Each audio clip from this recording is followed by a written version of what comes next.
And we're live.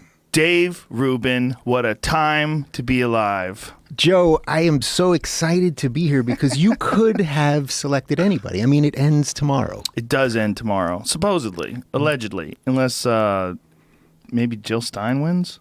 No, I'm talking about the world. I mean, it is over. I don't mean the election. I mean, the whole game is up tomorrow. You could have had anybody. You're a pretty powerful guy, powerful Joe Rogan. Well, I enjoy your company, sir. Well, I appreciate that, but you could think of all the philosophers you could have had, the thinkers, the artists. Too much work.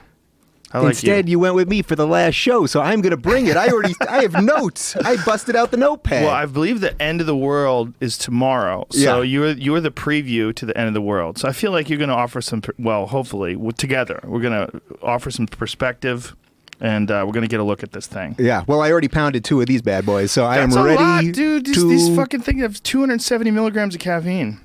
Well, it still is in a small can, so I thought it was... it seems like... It seems small. But if it was that much acid, think about what it would do to you. You really have to think about it that way. Yeah, I did acid once. Yeah? Only one time. I did it once last week. Yeah, did you really do it? It was awesome. Yeah? I've done it 3 times. I only did it this year for the first time, but I've done it 3 times this year. Really? Yeah. And you feel like all the doors, the hinges of the brain, they're still going? I don't know if they were any good at all before. I think I'm gluing them up. It's like caulk for my brain. I did. I shroom many times, over the years. I did acid once, did not like it at all. Every time I close my eyes, I had these like 3-dimensional triangles flying at me. Could not, when you just can't stop your brain, I felt that there was no end to it. Shrooms, it's always very natural and nice and pleasant. Yeah, that's the concern, right? The concern is the potency of acid. I heard it described by Terence McKenna as molecularly, if you looked at it in scale, it's something the size of an ant that can break down the Empire State Building in 30 minutes. That's a bit much for me at this point. You know what I mean? I turned 40 this year.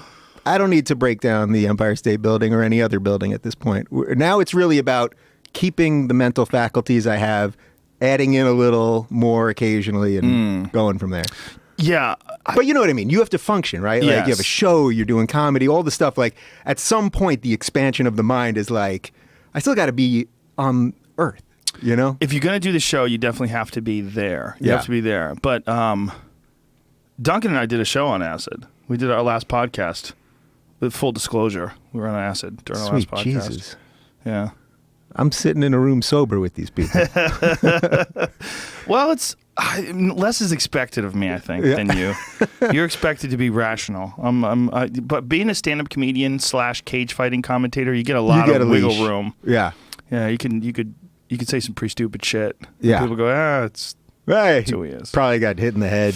Exactly. Yeah. Exactly. So, obviously we're going to do election, but there's a couple updates. So I haven't been here in about a year, a little more than a year. A couple things I want to tell you before we start. What's going on. First off, I got a house last week, not too far from here. Building a home studio. I'm very excited. That's it's so very awesome. cool. My fans are funding it, which is amazing. So a ton of stuff has happened since last. But I told you last time that I would know that I've hit a certain level of success when I'm not sitting on an IKEA couch and did not have IKEA stuff around me everywhere. Now, I did bring all the IKEA stuff, but I made one purchase for the new house, only one purchase. You got a real couch? I got a real couch. That's nice. I got a real couch. I mean, I'm talking people delivered it and I didn't have to put it together. It was I didn't even know that was a thing, that they come put together. Did you know that? IKEA stuff is bullshit. If you just charge $10 more and put it together, everybody would... Probably costs more than $10 though, right? Isn't that the whole thing? It costs more than 10 though. Yeah. If for them to put it together for you. Well, the IKEA, did they put it together for you? Will they do that? They will, but it's going to be more than $10. I don't even mind putting it together. It was just time for me not to have to put together furniture. I put a desk together once, and it's, it was I forget if it had an estimate of how much time it took, but it took me 4 fucking hours. Were you on acid? Was this an acid situation? Totally sober. That would be something. Screwdriver and shit. IKEA assembly on acid. I bet you'd do it better. You'd figure out. Doc Willis, the guy who pitched the no-hitter on acid. Yeah. He was fucked up all day. He was doing acid, and then he got the call and didn't know he was supposed to play that day. And it's like, oh no, they want me to play today. And think about it. He got his shit together. Forget just pitching. Just imagine getting your shit together, getting there. Just that in and of itself. Well, it depends on, I guess, your biological makeup, how it hits you. Because I know a lot of friends who just can't smoke pot. It just doesn't work with them. And with me, it works great. It's my favorite. What do you like, indica or sativa or hybrid? I prefer sativa, but if someone's passing around the indica joint, I don't say no. See, all my comic friends like sativa. Yeah. I like indica because for me at this point, and I guess this goes back to the Doors and the Mind thing, like I don't want to think anymore if I'm smoking. I don't smoke pot to think or to write or anything. I smoke pot because it's 11:30 at night and I'm going to take one puff and watch a Seinfeld that I've seen 3,000 times already or a Simpsons that I've seen and that's it. You know what I mean? Like I don't smoke to like all my comic friends, I smoke and write, and I'm like, no. So it's a decompressing agent for you. Purely. Yeah. Purely, yeah. Well, people get real wary when you start talking about pot or acid or even alcohol because there's a lot of people that everyone knows that have kind of fucked their life up doing that. But 35,000 people die driving every year. It doesn't stop us from driving. Yeah. I mean, and obviously, if you're doing acid, most likely you're not going to kill somebody else. So it's, the responsibility of driving is even more intense. You could jump out a window like Helen Hunt in that. Did you ever see that infomercial, that kids thing? They showed it at high school. They showed it in high schools when I was growing up. I think it was Helen Hunt. You know which one I'm talking about? No. That educational video where they showed these high school kids. And it's Helen Hunt as like a 15-year-old, and she's on acid, and she jumps out a window and breaks the window. It just kills herself at school. That's a fucking old Bill Hicks bit. Remember that Bill Hicks bit? Young man on acid, thought he could fly, jumps off a building. What a tragedy. He goes, what a dick. He thought he could fly. Why didn't he try taking off from the ground first? He goes, we lost a moron. Man, we need a Hicks. Don't we need a Hicks? I every day I wake up and I go, man, I wish we had Carlin still, because we still, look, obviously there's plenty of good comics out there and there's such a breadth of stuff to. I don't need to see Helen Hunt to talk about. You know how many times that's been said before? A lot. That's Paul Reiser. It's on his business card, I think. He wakes up in the middle like, no. Okay, it's over. It's over. What the hell was I talking about? Acid? No. People dying? No. We moved on. Oh, the good comics. There was something there. Hicks, and Carlin. That just imagine what George Carlin would be going through if he lived right now in the politically correct age we live in. If you took any of his old stuff, he would be being attacked by all sides. But dare I say, he'd be attacked more by the left these days for the shit that he would be talking about, saying about women or about minorities or anything, Yeah. And it's such a shame the way things have turned. Well, yeah, he had some mean stuff that I think, like, I remember this one bit that he had that even at the time I was like, whoa. It was like anorexia. And he's like, dumb rich cunt doesn't want to eat, fuck her. But we need that now. That's the point. You know what I mean? Right. It's not, he wasn't saying the specific girl who may have anorexia that Right, but if your daughter died from anorexia and you heard that, you'd be like, whoa, man. Yeah, you would. You would. That would upset you at that moment, and then you know what? Life goes on. Well, George Carlin, there was one issue with Carlin, and that one issue was that he had a plan to do a whole new hour every year. And so he would put together this hour, and he didn't work out at comedy clubs either. He would just sort of write it and then go and perform it and, do little tweaks here and there. But doing that 1 hour every year, like, you don't have enough time to, like, you can't sit around and go, I wonder if this is a good bit. I wonder, am I committed to this because I believe in it? Like, if I explored all the possibilities and all the ways that this is going to be interpreted, is this the most effective way to convey that idea? Yeah. But he was also so loved and so awesome that he just wanted to shock the shit out of people. That was half of it. Was like he was tired of all this talk about anorexia. And maybe if he was alive today and you were talking to him about it, he would change his opinion on that bit. Yeah.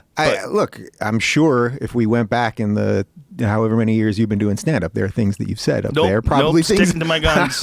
There's probably things you said last week. Last night, like, shit. Probably, yeah.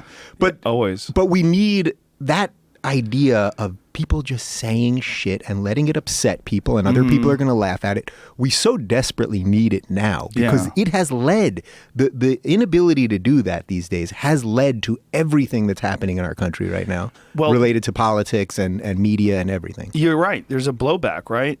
Massive. If you go too far left, the alt-right emerges. Yeah. And I think the more loony we get in terms of like gender pronouns, now there's 58 now, by the way. It's 58 gender pronouns. Yeah, I didn't that you check have the to internet use. this morning. I think they only recognize 31 in New York that you could be sued $250,000 for, or you fined. If you, I believe what a fucking fiasco. It's wonderful. It's wonderful. We're going to look back at this and laugh. As long as you're not one of the person who gets fined $250,000. And I don't think anybody's ever been hit with that yet. I think that's more like horseshit. But it's not even about the fine as much as what it does to us as people. That it puts the idea in your mind. Look, if I was walking down the street and I saw a guy and I said, "Hey, how you doing, man?" And then I realized it was a woman, I would kind of feel bad. But that's life. That's life. We're trying to, through words and trickery and now legal means, we're trying to dumb everyone down to the point that we can't even think for ourselves. If you look at somebody and you think they're a man and you say, dude, that's not evil. Right. You know what I mean? And not every person that transitions perfectly, and someone might be in the middle of it or whatever. And, you know, or there might just be a guy who looks like, there's guys that look like women and there's women that look like guys. Well, you know what's ironic about this is it's not really a trans issue. Because if you talk to trans people, most women who transition to men want to be called men. And most men who transition to women want to be called women. Like they assume gender pronouns. Like a guy who becomes a woman wants to use he or wants to use she or her. Right. So it's not them. It's just nonsense is what it is. And it's nonsense that comes out of universities. It's this weird Marxism thing that's going on. It's this very strange leftist bullying. It's so deranged. I know you've had Milo on here, and he's become like this cultural thing. It's like he's sort of become something beyond himself at this point. Well, it's the Streisand effect. Yeah. They keep silencing him. And when you silence a guy who, first of all, what they silenced him for was so unwarranted. Yeah. Because when you remove someone on Twitter for just a harmless joke that's very similar to the jokes that Leslie Jones makes about her own self. You know, she's got a goddamn commercial where she pulls up, a Geico commercial, I think it is. Or what is it? What's that commercial where she pulls up to someone? I don't know what it is. But she pulls up to a guy. She's like, "You want my number?" And the guy's like, "Get the fuck out of here." It's like an obvious joke about her being unattractive. And she's perpetrating that joke. That is what it is. Yeah. I mean, if you do that same joke with, you know, fill in the blank. What's that girl, Sofia Vergara or something like that? The joke doesn't work. Makes no sense. She's hot as fuck. And the guy would be like, "Oh, yeah." But when Leslie Jones does it, the reason why that joke works is because they're implying that she's unattractive. So all Milo said is something about her being a man or looking like a man or something like that. And that was enough. Well, what's particularly interesting about what happened to him is that they claimed, I think, when Twitter finally said a little something about it, that it was because of targeted harassment, that Milo had unleashed his followers on her. Now, first off, you don't control all your followers. You know what I mean? If you got into a fight with somebody, if Joe Rogan got into a fight with somebody on Twitter, you can't control what your followers do. Yeah. And so that's number one. Number two, she had done that before. There are instances, people had screen captured things where she had gotten into fights with trolley type people, not public people, and said, "Guys, get them." So she had actually instigated mobs, but it's okay for all the politically correct reasons. It's okay when she does it. Well, not only had she done that, she had said things about white people, like specifically, like white people, you know, and like specifically mocking white people or saying things about white people. Whereas, like, you can't do that the other way. And there's this very bizarre thing that people keep saying is that black people can't be racist against white people because racism only works when someone's in a position of power. Guess fucking what? If you have millions of followers and you're super famous and you say things about, you know, any white person, you have a position of power. Not only does she have a position of power, but think how much by that fight happening, she got more powerful. Her star rose. Yeah. So by damaging free speech, whether you like Milo or not, she then elevated her own status. I've never interacted with her. I've never even seen Ghostbusters. I don't even watch SNL. I don't even know what she's really done or anything about her. But when the whole thing was going down, I went to tweet at her to say, "Come on my show. I like Milo, but I'm all about free speech. I'd love to have you on." She has me blocked. She blocked you? I don't know. It's like a mass block thing. Maybe you block people associated with Milo or something. But the point is, I have nothing against her in any way. We're just talking about this specific thing. And I was going to invite her on my show, and it's like, well, you're a nice guy. That's so cowardly. It's so foolish. I like Leslie. I think she's funny as hell. I think she's hilarious. I even enjoyed her in Ghostbusters. Although Milo is correct, most of that movie was a piece of shit. Yeah, I thought the movie started out really funny. But what he was saying was that it was a ridiculous feminist version of Ghostbusters where all the men are complete buffoons and failures and all the women save the day. Mm-hmm. And it just wasn't a good movie. It wasn't well designed, and it was sort of a kind of a slap in the face to men, and that was his whole commentary on it. It was very eloquently written, maybe a little bit bitchy, but that's his whole thing. Yeah. It certainly wasn't targeted harassment. It was a review of art. Yeah. Well, look, the point is that even if he had been harassing her and said, guys, get her. First off, it's just Twitter. But Twitter. If he did do that, I could understand them saying we don't want our platform used for that. Sure. So that's up to their terms of service. So so there's obviously a difference between, of course, the First Amendment, which is the government stopping you from speaking, and what a private company can do. Yeah. Ironically, though, all these people on the left that were thrilled or had no problem with Milo being banned, they're the same people that wanted to force that baker in Indiana to bake the cake for the gay wedding. So they're okay with private companies doing things when it's the things that they want them to do, like get rid of a conservative, right? Mm-hmm. But they wanted to force that I'm gay married, right? Yeah. So I wouldn't force that baker to do it. Well, you know what's fucked up about why that would I want the baker government? thing? Why would I want the government to say you have to do something with your private business? No, I'll go to another fucking baker. Of course. And not only that, that wasn't an organic situation. They set that up. They went specifically and targeted bakers to try to make a case for this. Right. And then they went to a Christian baker and finally found one who said no. Yeah. And that was the one they went after. You know, I mean, look, I don't agree with that guy not being able to make that cake. I feel like you shouldn't go and do business at that guy's place if that's the kind of person he is. But what they're doing is they're like trying to target that guy. But would you want the government to force him to do it? No, I think the market should dictate whether or not someone I think alerting people is a good thing. Absolutely. But having the government dictate that these people have to make that cake, that's kind of crazy. So that's what's happened to the left, basically. The left has gone from liberalism, using logic and thinking and information, basically, to make decisions, to inform your decisions. And usually liberals err on the side of the other. So in this case, they think they're protecting the gays. So that, we want gays to get cakes where everyone else gets cakes. So we're going to help the gays. But what they've done is, all they're doing is expanding state power. They're expanding control. Mm-hmm. Let the market decide. Sure, you want to use your free speech, protest outside, tweet about it, say don't go there. There's a baker two blocks over. Go there. Especially if you're gay. You know, use your money wisely. Support people that support your community. Of course. That's a thing for everything. That's for rude people. That's for for assholes. For people who are shitty to you. For people who are. It's just for people who rip you off. I mean, it's kind of along the same lines. Let the market decide. Let the market decide. Of course, if you don't like Joe's show, you don't like Rubin's show, you don't watch. Yeah, don't watch. Tell people that you don't like There's nothing wrong with that. Yeah, and that's quite all right. But don't try to shut us down. Don't try to go to YouTube and strike us or whatever other thing there is. But that's what the left is doing this now, and that's why I talk about the left all the time, because I'm liberal and I'm watching my guys ban speakers. I'm watching my guys deplatform people. I'm watching my guys try to close restaurants, and it's like you're moralizing the same way you've mocked the Christian right for all these years. Yeah, it gets to a point where you wonder if it's going to swing back the other way. I've been saying for a while. We'll find out tomorrow. Yeah, right. Isn't that crazy? It's tomorrow. God. I've been saying for a while that I think Caitlyn Jenner created Donald Trump. Not really, but it created this thing. I mean, I think there was a tipping point. And for me, it was when they gave her Woman of the Year on Glamour magazine, and then ESPN gave her Athlete of the Year. Yeah. And remember that ridiculous thing that they did where they circled her house with a helicopter and she was hiding behind the curtains and it was all mysterious? Like, what in the fuck are you selling? Like, what is this? And for people at home that are like in Indiana and they're drinking beer and they like football and they went to watch the ESPYs to see, like who won Best Quarterback of the Year, and they're seeing that kind of shit, they're like, what the fuck is this? We need to make America great again. Yes. I never linked it that specifically, but I think you're totally right. Even right now, when I've been watching, NBA season just started and I love basketball. Every time I turn on TNT now, it's Barkley and Kenny Smith and Shaq and Ernie Johnson talking about race. They're not talking about basketball. They're talking about race. They're talking about policing.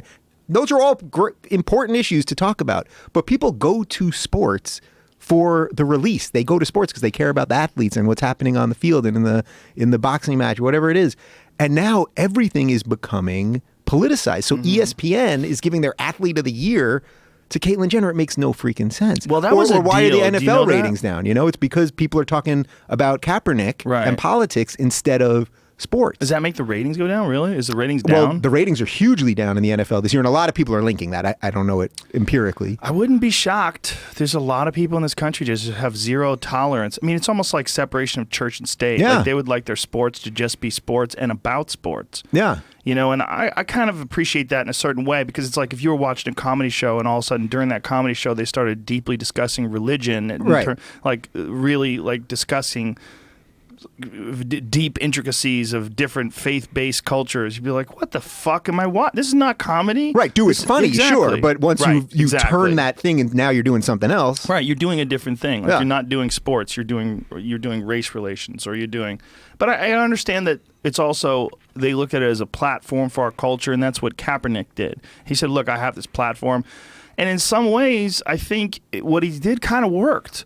Because a lot of kids in high school now are doing that. They're taking knees in the national, when they do the national anthem. It's strange. But it's also like the black, like when people had the black fist at the Olympics. Who were those dudes that did that in the 1960s? 70s, I think it was 71 maybe. Was it 71? Yeah, something like that. 72. But whatever that was. I mean, that got people talking. This gets people talking too. And maybe sometimes you need to kind of inject some sort of something to think about. Yeah. During sporting events. I'm not telling them not to do it. Of course, I would. Kaepernick wants to do that. Go ahead. These guys, if Barkley and all them want to, if their TNT bosses are okay with it, and they go, well, you can do that instead of talking about how many points Durant had, then so be it.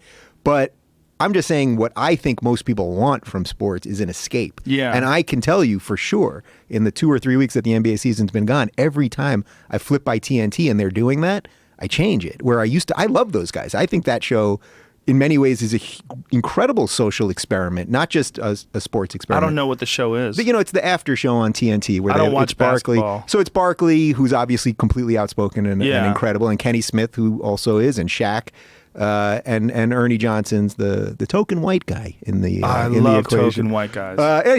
But they're all really great in their rhythm with each other. For 4 guys to sit there and do it, they've been doing it for probably 15 years. Shaq's newer to it, but anyway.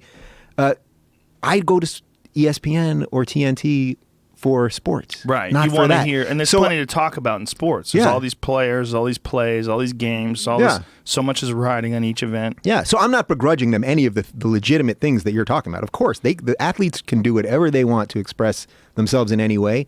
But once that starts becoming more of what you're talking about than the sports, that's why people start tuning out. Well, again, the market's deciding, right? And if their ratings go down because of this, I guess maybe someone in the head office will go, hey, guys, what the fuck? Right. And that's how it should be. I mean, that's absolutely how it should be. Yeah, it's a fascinating time. And I think this is a side effect of everyone having a voice, because we all have voices now. This is the new world we live in. The new world we live in is anyone can broadcast. Anyone can get on Periscope and just start talking. Anybody don't tell everybody that. Anyone can. Anyone can get on Twitter and just make a post about something. I mean, I've been telling my people I'm the only one that can do it. What are you doing? Do you remember that woman? What was her name again? The woman who wrote the post about AIDS on Twitter. I'm going to Africa. I hope I don't get AIDS. LOL. Just kidding. I'm white. Yeah. She was just a nobody PR person. Nobody knew who she was before that. I can't remember her name. Justine but nobody Sacco, knew right? Yeah. Is that it? I think that's it. Yeah. But that sort of event, it's like that's the beginning. It's the first pop of the kernel when you start making popcorn and you hear that first pop, pop, pop, pop, pop. Pop, pop, pop, pop, pop, pop. We're culturally about to fucking jiffy pop the fuck out of this thing. That's what's happening. Yeah, it's all going nuts. I remember when that Sacco thing happened, and so basically she said that joke. She gets on a plane. She disappears for 8-10 hours or something, and then she gets on the plane. Her life is destroyed. She has to leave her job. Blah blah blah. She's publicly humiliated. And I remember, and look, I tweet all the time. I love Twitter, and I love the way you can communicate through it. But I remember I didn't tweet anything about it intentionally because I was like, wait a minute. Good for you. Because I was like, wait. Let me get this straight. A woman who I've never heard of before, who's not a public person per se, tweeted a bad joke, basically. A really tasteless, stupid thought. Her life is going to be destroyed. Why would I add to that?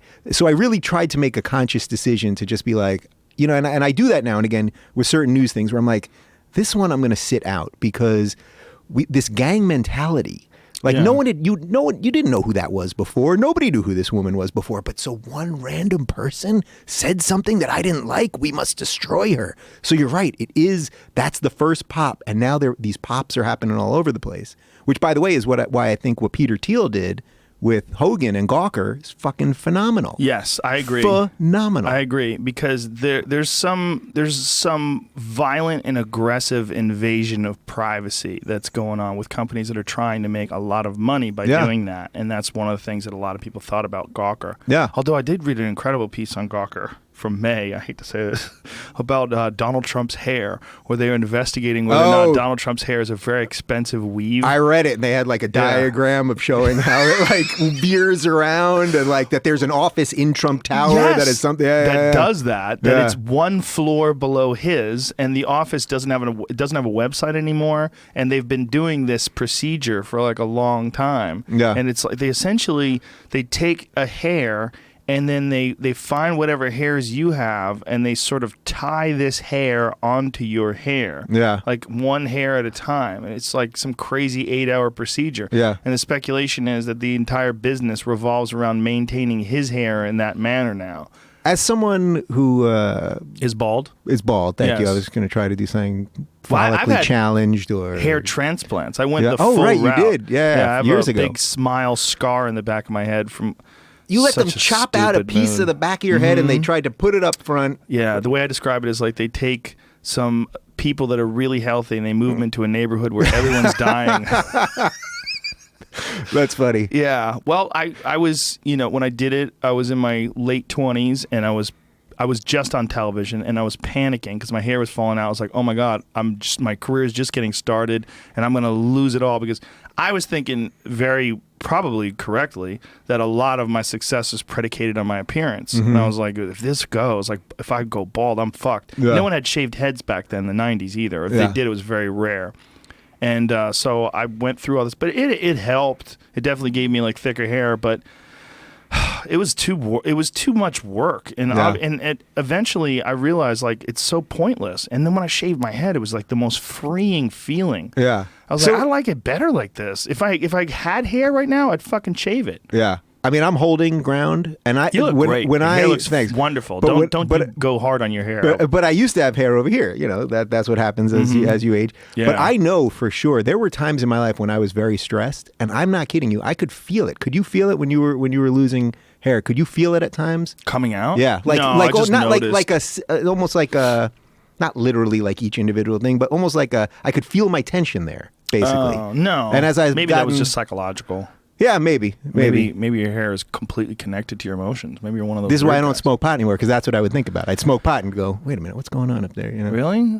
Kind of. Yeah, that's the rub on the pot, right? Yeah, whatever's fucking with you. Yeah, exactly. Just comes to the surface. That's why I like the sativa, the indica. I like pot for that reason, though. I want to know what's fucking with me. Yeah, I don't want to know. It's like that old joke that Kinnison used to have about. They say every man's got a homosexual fantasy. He goes, well, I'm sitting around the other day going through my fantasies, because if there's one in there, I want to know.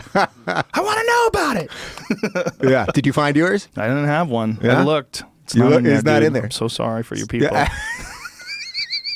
So when you see, as someone that has shaved, that feels good about it, as you said, it's like a burden off you. I tell people all the time, if dudes are struggling, I'm like, just shave your fucking head. So then doesn't Trump seem doubly ridiculous to you in a certain way? Well, he's more than doubly ridiculous. He's ridiculous in a million different ways. But just on the hair front, really. I mean, that's cliche, so we don't have to spend too much time talking about it. But doesn't that, like as someone who shaved your head, you feel good about it, that he does this thing, this whatever the fuck concoction. It is. He always says it's my hair, which is sort of a cop-out, because they're probably doing something. If you buy hair, it's still your hair. Yeah. But doesn't it seem doubly ridiculous then to someone like you, like knowing that you shaved and you feel good and life goes on? But I get it from a psychological standpoint. I get it also as a person who likes to have control of their life. Like you feel like that's one thing that really freaks people out about their hair. But it's like features and appearance is very bizarre, right? Because I know this woman who recently got a nose job.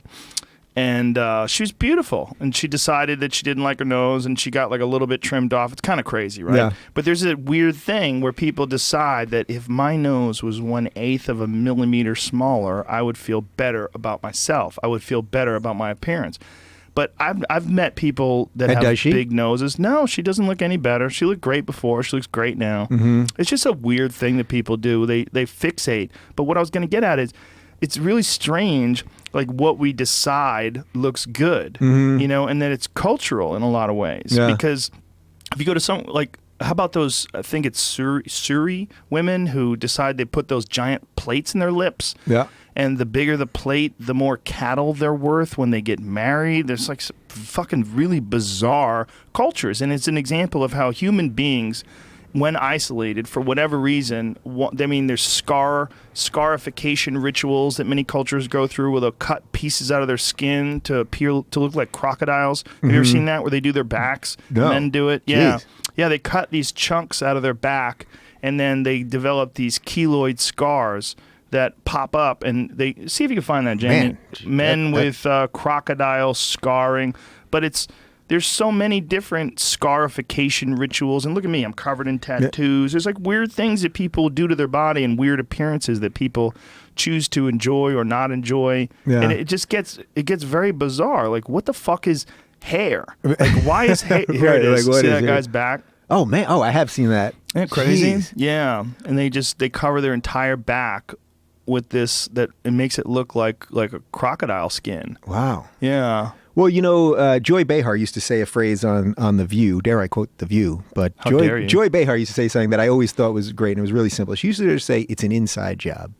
That everything really is just an inside job. So if you're walking around, your friend's walking around, and she thinks that this little, you know, beautiful woman, but she thinks this little millimeter, it bothers her for some reason. It's an inside job. Now, she may still have that same insecurity after, or maybe she exercised it, you know, or maybe it actually did do what it was supposed to do. But most of us are walking around. The shit that we're walking around with is just an inside job. And it's your job as a human to exercise that stuff. And that's, I mean, I try to do it every day. That's what trying to get better is all about. And we fail at it constantly. I fail every day. But there's also like a certain amount of you that should be upset with the way you look, so that you force yourself to go to the gym, and it keeps you healthy. I just moved out of West Hollywood. We talked about this last time I was here, you know, where every guy, these people, but they're disgusting. Chiseled. But they're actually disgusting for the most part. How so? Because they're just fucking each other in the street like mad dogs? Because you don't want to go to the steam room. I know. I just left. I lived in West Hollywood for 3 years. I went to the locker room in that gym, 24-hour fitness, once. Dude, 24-hour fitness in West Hollywood is the one I always talk about. My friend used to be the manager there. I used to go to the 24-hour. That poor bastard. I used to go to the 24-hour fitness in Woodland Hills, and there was a guy that worked there. That was my friend who was a manager. Yeah. And they sent him over. He was at another 24-hour fitness, but he was like a really good, well-organized guy, well-liked. And they sent him to West Hollywood to clean up. And he said he got there, and dudes were just going at it in the sauna, and they would have to mop it down. He said it was insane. He said it was basically just a gay hookup spot. The whole place, frankly, is disgusting. I mean, it really, but beyond just like that, just the sex or whatever, this idea that you have to look perfect and, you know, like, there's never enough. And that's why, for me, it's like, that's why gay marriage was so important. Not because of whether you want to get married or not is irrelevant, but the idea that all these people that could never get married, they had to stay in the rat race forever. Imagine that. If you always felt like you had to stay in the rat race, because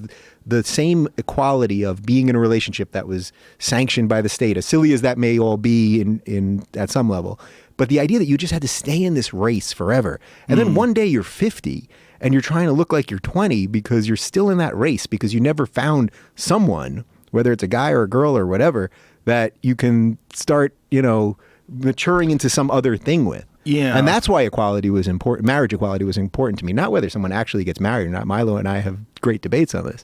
But that you got to get out, because there's nothing sadder than those people that never stop that thing. Sad to you on the outside, but if those people are on antidepressants and cocaine, they might be having a goddamn great time. No, believe me, they're happier than me. They've got cash, expendable income. Yeah.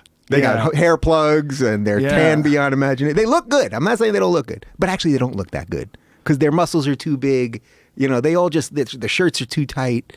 Like, you know, it's like, settle down, everybody. Yeah, well, there's a lot of that going on. I used to work out at Gold's Gym on Cole, which is, you know where that is in West Hollywood? It's like right down the street from Sunset and Gower Studios. Oh, okay. Yeah. We used to do news radio at Sunset and Gower. Right. And so there was a Gold's Gym down the street. And I'm like, oh, well, I'll just make a membership there. That way over at lunch, I could just shoot over, get a workout in real quick and get by.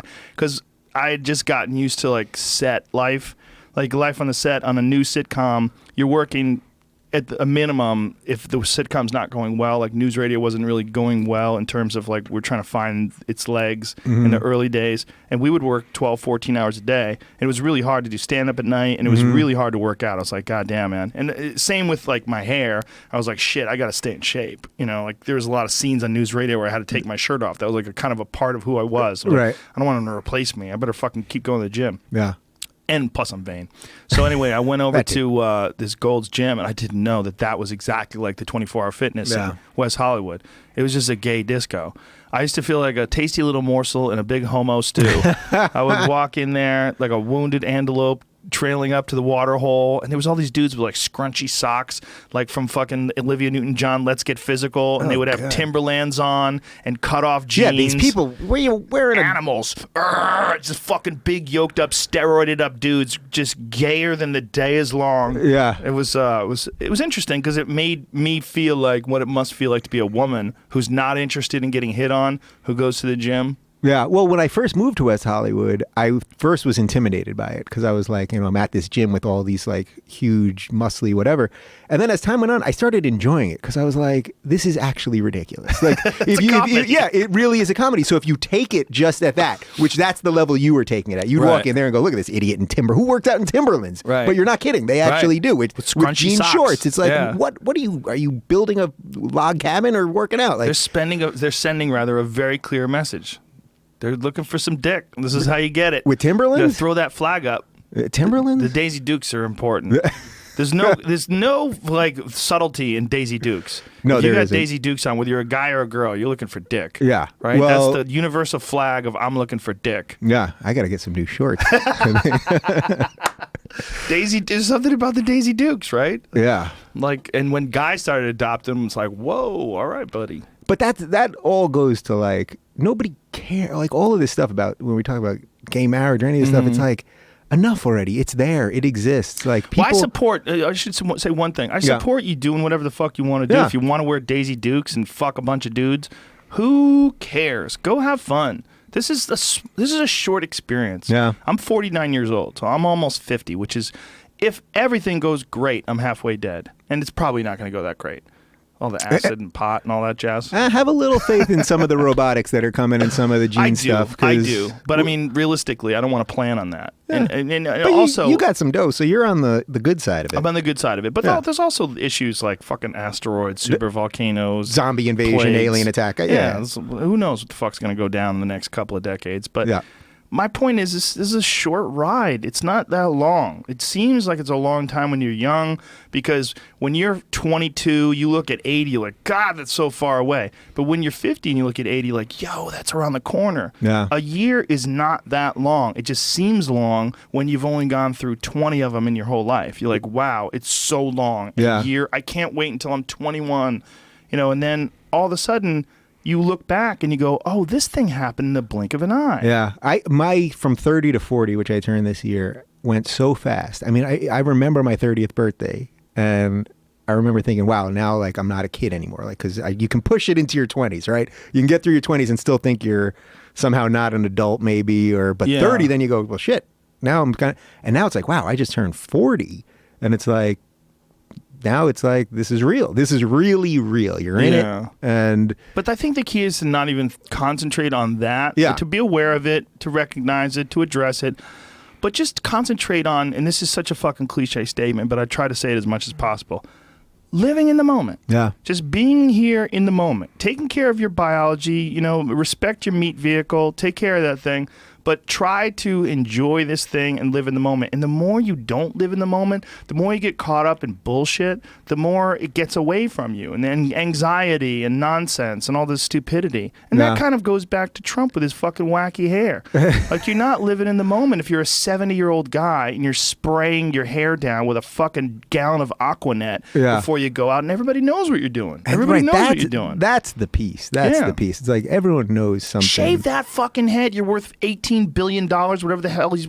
Maybe he's not really worth that much, right? We have no freaking clue. Just... I'd like to do it with him. Come on, dude. I'll do it. Imagine if he did that today. Imagine if he did it today, one day before the election. He'd win in a landslide. Like, he would get... Maybe. There would be such positive will towards him. Like, bald guys would go, yes! Yeah. He's one of us. Larry David would endorse him. I mean, it would be huge. Well, I'm curious as to the backlash against Trump. Not the current backlash against Trump, but when it's going to come from other people. Because people, whenever someone is perceived to be a bully, whether he is or not, you can make your own choice, your own decision about that. But I think he is, and a lot of people think he is. And I think that's also probably one of the reasons why he's been so successful, is because he's so ruthlessly competitive and he thinks of himself so highly. And those sort of traits, like narcissistic traits, are oftentimes very prevalent in people that are successful in business, like really successful like he is. When he puts his name on everything, he's branded everything, and everything's Trump this and Trump that. He has no notion whatsoever of staying low-key. Well, when you fight against, like, he's really mad at Alec Baldwin and SNL for doing what I think is hilarious. Yeah. And it's really well done. Like that thing that they do, grab him by the pussy. You know, he does that. Alec Baldwin's best work, I think, since fucking Beetlejuice. Yeah, right. Well, what is the one Glengarry Glen Ross? Probably his best work since the "Coffee is for closers" line has been this shit. Yeah. I mean, it's funny, and he gets angry. Like Jon Stewart did a bit. He was doing this stand up for veterans for some sort of a benefit. And he did this bit where he started reading off these Twitter exchanges between him and Donald Trump. That Donald Trump just started tweeting at him in the middle of the night. Like he's a tweet from 1:30 in the morning. Have you seen this? I mean, I probably have seen some of them. It's brand new. Yeah. It's brand new. This stand-up bit. Oh, you should watch. So no, I haven't seen it. Let's pull it up, Jamie, because I think Jon Stewart. I think we could actually play this on YouTube. I'm friends with Jon Stewart. I'm sure he'd let us play it because I think he'd also agree that this is kind of important. Like, it just shows you, it's not whether or not Donald Trump's conservative approach and make America great again and not letting in terrorists and all that stuff, all the things you may or may not agree with. We're just talking about from a psychological standpoint, from looking at him as a human being. Like, there's something off here. There's something incorrect about his thinking. Well, you're hitting a lot of the stuff, so we can do this. Let's watch this because it's pretty fucking funny. Find out somebody was tweeting weird shit about me. Okay. So on April 24th, 2013, at 11 a.m., someone comes into my office and says, Donald Trump just tweeted, I promise you I'm much smarter than Jonathan Leibowitz. I mean Jon Stewart, who, by the way, is totally overrated. Now, I'm going to say something to you. This is real. And I don't necessarily disagree with it.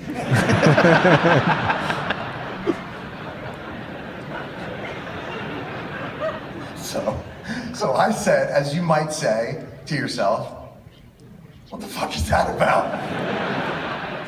So we're not quite sure. We can't quite figure it out. So a couple of days later, he tweets, as I've said many times before, Jon Stewart is highly overrated. Then, I swear this is true. He tweets again, if Jon Stewart is so above it all and legit, why did he change his name from Jonathan Leibowitz? He should be proud of his heritage. Yeah, that guy wants to be president. Okay, hold on, let me keep going. Then he tweeted, Jon Stewart is a total phony. He should cherish his past, not run from it. Okay. So I start to think to myself like, oh, I think this guy's trying to let people know I'm a Jew.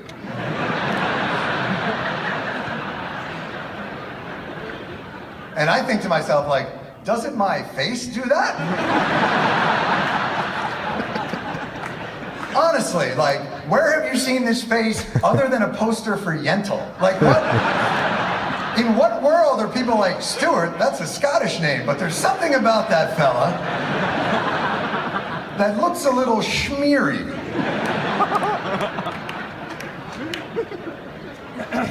It would be funny if it wasn't so toxically fucking crude and horrible, but so I decide to tweet back at him.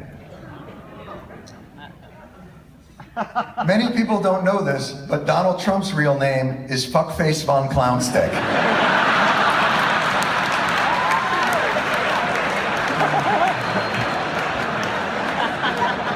I wish you would embrace the Von Clownstick heritage.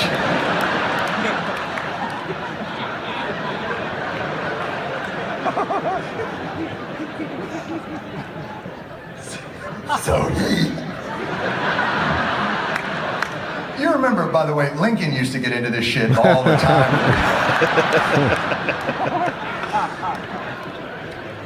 I swear to God, this is true. The man who will more than likely, given the FBI's preference, be our next president, then tweeted, amazing how the haters and losers keep tweeting the name Fuckface Von Clownstick. Like they are so original and like no one else is doing. What happened is, it turned out, a lot of people on Twitter picked up on the name Fuckface Von Clownstick and started tweeting at it. Then he tweets, what's funny about the name Fuckface Von Clownstick? It was not coined by John Leibowitz. He stole it from a moron on Twitter.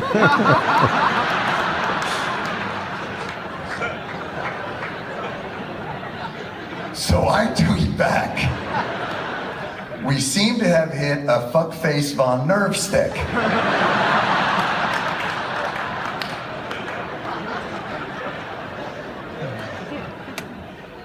Silence. Radio silence. 4 days later, I shit you not, perhaps the next president of the greatest country in the world, at 1:30 in the morning, tweeted, Little Jon Stewart is a pussy.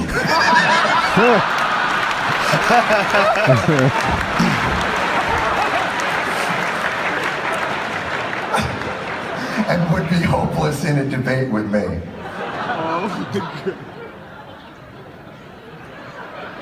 Vote wisely this November. Well, that line at the end really says it all right there. Vote wisely this November, because this is where we're at now. And Jon Stewart is a pussy. That speaks volumes too. Like, who fucking tweets something like that? What 70-year-old tweets something like that who's running for president? Joe, I'm going to do something that's very difficult right now. Oh. I'm going to try to defend Donald Trump for a second on this, which is he is using the system against itself. So he's using the trolling tactics.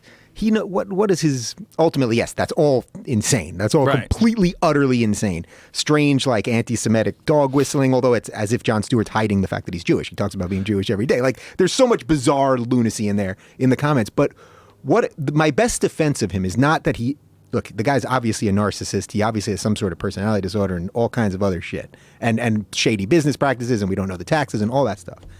The defense I can give of him is that he's using the system against itself. So all of this corrupt media bullshit, all of this political correctness, all of this, the outrage culture, all the stuff we've been talking about, he purposely does it just to keep his name out there. So these idiots, the lapdog media just keeps giving him free attention.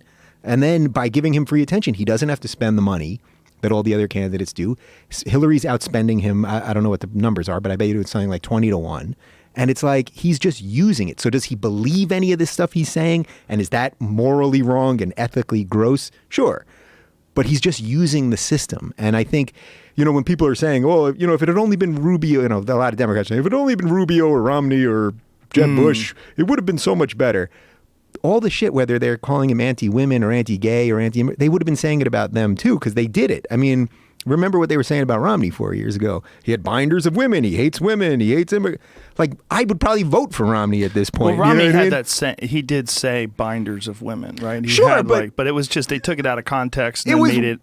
It was a talking point. I mean, that's what politics is all about. Yeah. But what's important to know, first of all, I agree with you, and I think his use of really ridiculous statements and stuff is brilliant because he does force the media to report on some of the things he says.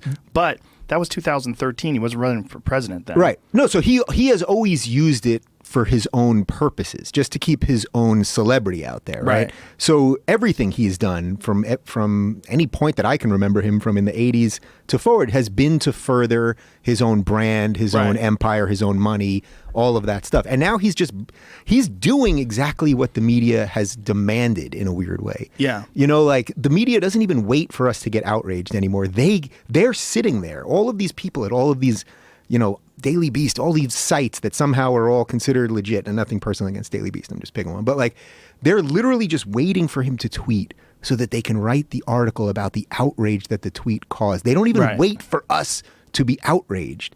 They just start. So it's like he's just feeding them. He's feeding the monster, knowing it keeps getting more clicks. The more clicks and views he gets, the more they'll want to talk about him, the more money it makes the networks. It's like he's just playing the game, really. Well, he's playing the game brilliantly. I mean, he's a great heel. Yeah. He does a great job at it. Yeah, look, he loves wrestling. Right. I mean, he used to do stuff with the WWF, WWE. Yeah. Because he gets that. Yeah. And that's what people are missing here. So we can talk all about all the policies and whether he actually has a personality disorder and all that. But in terms of the tactics, he's just doing it. NBC, they invited me to go on Celebrity Apprentice back when we did the second version of Fear Factor, which I guess was like 2011 or 12 or something like that. I forget what year it was. And I should have done it. I didn't want to do it because I would have had to move to New York for like 3 months. Right. But my family was down when they were like, let's do it. And I was like, all right, maybe fuck that. I'm like, I don't want to do that. I'm like, I don't like shows. You know, maybe if it was a show that I watched and enjoyed, but I never watched it. Yeah. But I wish I did now because I would love to have some insight. I'd love to be around that guy and pick his brain because Jeff Ross was around him when they roasted him for Comedy Central. And he said the guy was very reasonable. This is when they roasted him. He signed up for the roast. Yeah. And Jeff had a conversation with him. He's like, you know, when they turn to you and they're saying jokes about you, you should laugh because it looks bad if you're just sitting there like you're upset. Like it'll make you look better if you laugh. He's like, you're right. He seemed very reasonable. Like I think there's something about he's very concerned with perception, hence the hair, right? Like he's very concerned with control. He's very concerned with all these different things. So like in a lot of ways, this is sort of a psychological profile as much as it is a presidential race. It's like we're watching two different people that are extremely flawed. Like, she is not honest. Hillary Clinton is a very, very dishonest person. There's an incredible amount of data to point that she is incredibly dishonest. Whether it's dishonest about the Clinton Foundation, dishonest about the emails, dishonest completely about Benghazi. Do you remember when they were trying to say Benghazi was all in response to a YouTube video? Yeah, which she knew it wasn't. There are emails that prove it. Yeah, exactly. Yeah. Exactly. And it's very, very disturbing when you consider the fact that it doesn't disqualify you from running the government. It doesn't if you're going to have someone who represents the people of, you know, as Jon Stewart said, and I agree, the greatest country in the world, you should have someone who's honest. And look, even Barack Obama's turned out through these WikiLeaks releases that he lied about not knowing that Hillary Clinton had that email server. Yeah. He had commented on it and he had emailed her on it. So that's not true. So the whole thing is very, very sordid in many, many, many ways. And, you know, Gary Johnson keeps fucking up. I've had him on the podcast before and I enjoyed him. I like talking to him, but how do you not know what Aleppo is? Right. I didn't know where Aleppo is by the way. But I knew what was going on in Syria, but I didn't know the name of the city that was getting bombed. Sure. And of course, look, the media is disingenuous when they find that Aleppo moment with Gary Johnson and suddenly that's the lead story all over the place, or for 24 hours it's all over Twitter, because it's like, you guys ignored everything he says. So now he screwed up once and now that's the way you discredit him. So I've had Gary Johnson on my show also. I chatted with him. He was going on Larry King when I was over at Aura, and we had about a half hour before we went on air in the green room. The guy he's a perfectly decent, lovely human being. He's not dumb. He's not dumb. He is a nice guy. I would love to smoke pot with him and go skiing, but like But that said, in August, I did a video on my channel where I said, I will support this guy to get to 15% to get him in the debates. Because whether you like him or not, we desperately need another voice. Yeah. Talk about limited government. Talk about why taxes should be low or whatever it is. Now, I failed at that. Obviously, I tried. But from that point, from about mid-August to the debate, he had about 10 horrific moments. Like, I actually think, as much as I like him personally, he's done the libertarians, and in a certain way, the country, a major disservice by being so ill-prepared for this. Yeah. So many people would have been excited to have heard an actual, imagine if there was a libertarian right now. Obviously, he's not going to win. Like a Ross Perot type character? A Ross Perot type, or just someone who had a certain command of the issues. Because Gary, he's and all the reasons that we like him, but he's kind of goofy and silly, and he stammers a lot, and he speaks in a funny way, and his body language is kind of, slippery, or I don't know. But the point is, this was the year. If we were ever going to have a third party, a third choice, something like that, this was the year where it could have made a real dent the way Ross Perot did. Yeah. And Gary it should have been the libertarian candidate more than Jill Stein, I think. But Gary just, at every opportunity to show that he knows what he's doing, can speak clearly about the issues, he failed. He's for having the government force the Indiana baker to bake the cake. Did you know that? He's a libertarian. He's for the government forcing them to bake that cake. Yeah. Really? Yeah. So he isn't even a great, but I even said this in my video. I said, look, the guy's not a great libertarian. I don't think he's a great candidate. Well, he was a Republican. And when he ran New Mexico, he was a Republican. Yeah, and he was a good two-term governor, as was by the Bill way. Weld, by the way, who's his running mate, who's the former governor of Massachusetts. Yeah, so they're both decent fellas. You know what I mean? They're both decent fellas, and maybe that's just not what makes you the president, but they missed a huge opportunity. Imagine if there had just been a well-spoken libertarian who could just have elicited what the points of libertarianism is. Yeah. I think look, it's not going to flip the election, but it could have done something. And I think he was the wrong guy. It's a dirty business, and that's one of the reasons why Hillary Clinton is good at it. She's a dirty person. Yeah. I mean, I say that with no ill will. I mean, I don't hate that lady. I mean, but what she does is dirty. And if you look at what the DNC did to Bernie Sanders, that's dirty. And what she did, as soon as that woman got fired from the DNC, she hires her immediately. I mean, it's so incredibly transparent. So think how corrupt this is. And this is, again, why I talk about the left a lot, because they need to call out their side. It would be very easy for us to sit here and just mock the right the whole time. And we can get further into Trump and mock the shit out of him. And but the problem is, I don't believe in a left and a right. No, I don't either, but I'm just within the way we have to sort of frame discussions. Course. You know what I mean? Like, the labels they're all ridiculous at this point. But think about how corrupt the DNC is. Debbie Wasserman Schultz was the head of the DNC. They find out she's rigging it for Hillary. She steps down in shame, literally the same day or the next day. She starts working for the Hillary campaign. Then Donna Brazile, who's a Democratic superdelegate, right? She's a Democratic superdelegate who CNN had on as a contributor, as if she could possibly give you any remotely honest answer on anything. She then becomes the head of the DNC. And then now it's, of course, come out on WikiLeaks in the last week that she was feeding Hillary questions for the debates. So you may hate the Republicans. For all your fans out there that hate the Republicans, you still got to acknowledge that there is something deeply, deeply corrupt with the Democrats. And Hillary's the head of that, simply put. Deeply corrupt against Bernie Sanders, who's also a Democrat. It's like what Hillary Clinton is a hustler. And she knows how to put it all together. Yeah. And she's got, both of the Clintons, they're hustlers. They keep these people close to them, and they make sure that everyone is taken care of, whether it's people from other countries that donate money to the Clinton Foundation, whether it's all these different people. Like when she hired that woman for her campaign, that's not unusual. Like that's standard operational procedure for the Clinton campaign. Yeah. That's like how she's conducted business, and that's what we don't like about politics. What we don't like about politics is the cronyism and the established roots that they have developed over 30 plus years in government. Yeah, so that's what's happening right now, is that because of WikiLeaks, we're starting to see how the sausage is made. It's not just a theory anymore. So for the last couple of years, where a lot of online people would be screaming about the government's corrupt, the media's in bed with them, you know, they're pitching softball interviews. Well, now we're seeing that it's actually true. Like there's actual evidence in emails saying, yeah, give softball stories to easy reporters at the New York Times. Don't talk to this person, you know, blah, blah, blah. We're seeing all of it now. And it's coming to and then you throw Trump into it and you throw trolling and internet culture and you get all of that going. And back to that popcorn that we started with, now it's all bubbling at once. And, you know, it all comes down to tomorrow. And I also think there's waves of this stuff. There's waves of outrage. And then the people sort of get resigned to it all because they get just their own life calls. You know, like if you really wanted to delve deep into the Clintons or delve deep into Trump and just that would absorb every second of your day for decades. Yeah. It really, really would. Yeah. With both of those guys. And you got to live. And it's always been like that. Do you remember Jeff Gannon? Do you remember who he is?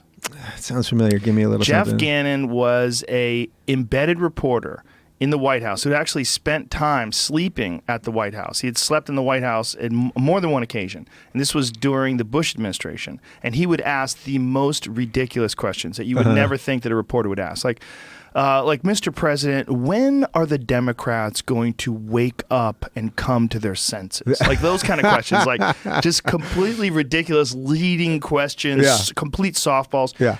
Well, it turned out that this was like when the internet was just starting to emerge, right? It was during the Bush administration. It turned out that he was a gay escort. And he ran an all-military gay escort service. Yeah, this does kind of sound And he familiar. wore like fucking dog tags and a towel over his dick, and he was straddled on the ground with combat boots on in his online ad. And you know what? I've seen him at 24-Hour Fitness in West Hollywood.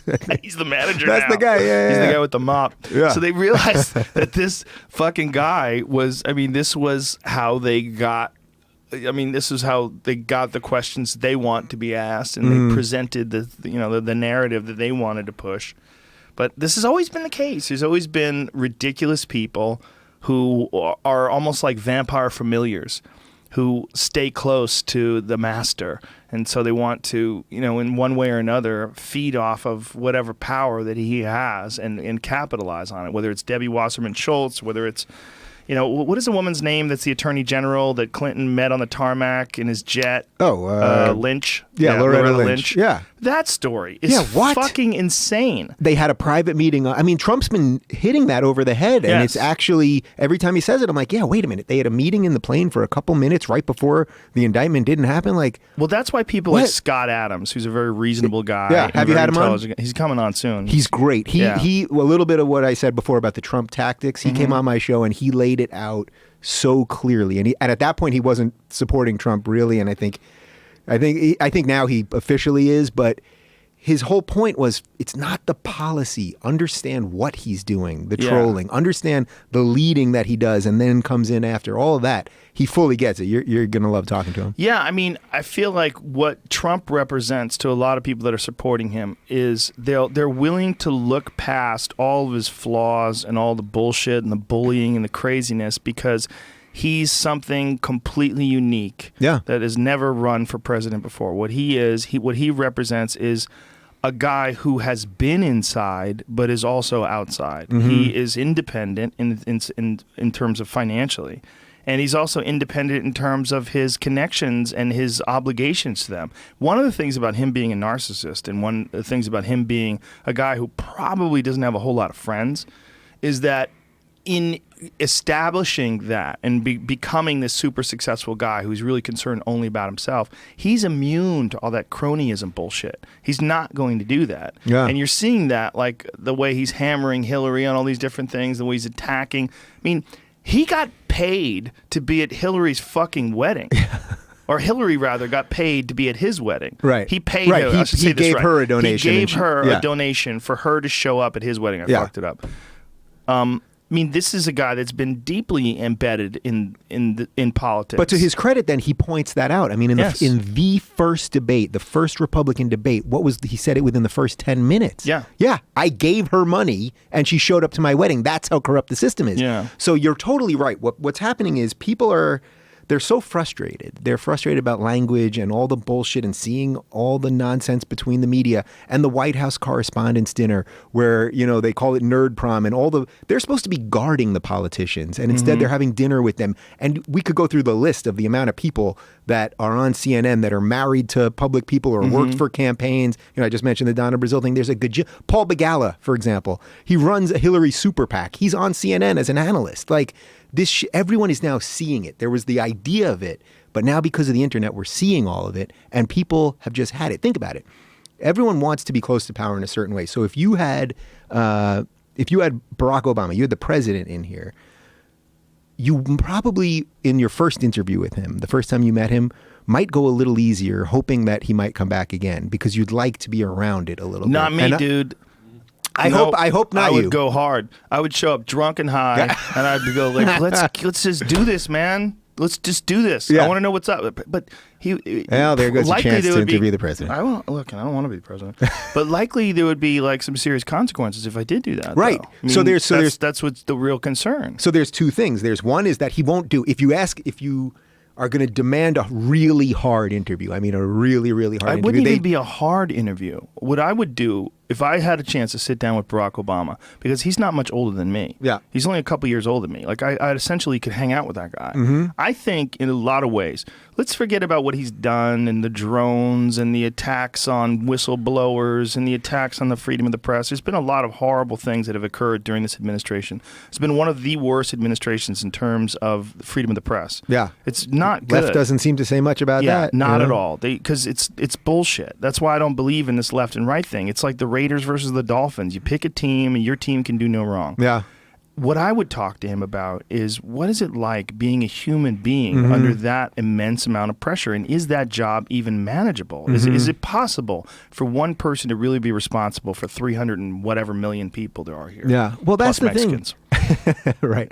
But that's the Donald thing. Trump's going to put an end to that. People think we're voting for a king. They don't realize that, there's simple civics things that people need to know that they don't know anymore. Stuff that you should have learned in 7th grade social studies. That we have 3 branches of government. The president is one branch. He's the executive branch. All he is supposed to do. The president doesn't write laws. Right. All he is supposed to do is sign the law. Congress writes the law, the legislative branch, and then the judicial branch, the courts actually make sure that they're legal and there's separation of powers and a balance so that they can, checks and balances. So they make sure no branch gets too powerful. But if you think about it, think about what the last 2 years have been like for this election. People think we're voting on a king.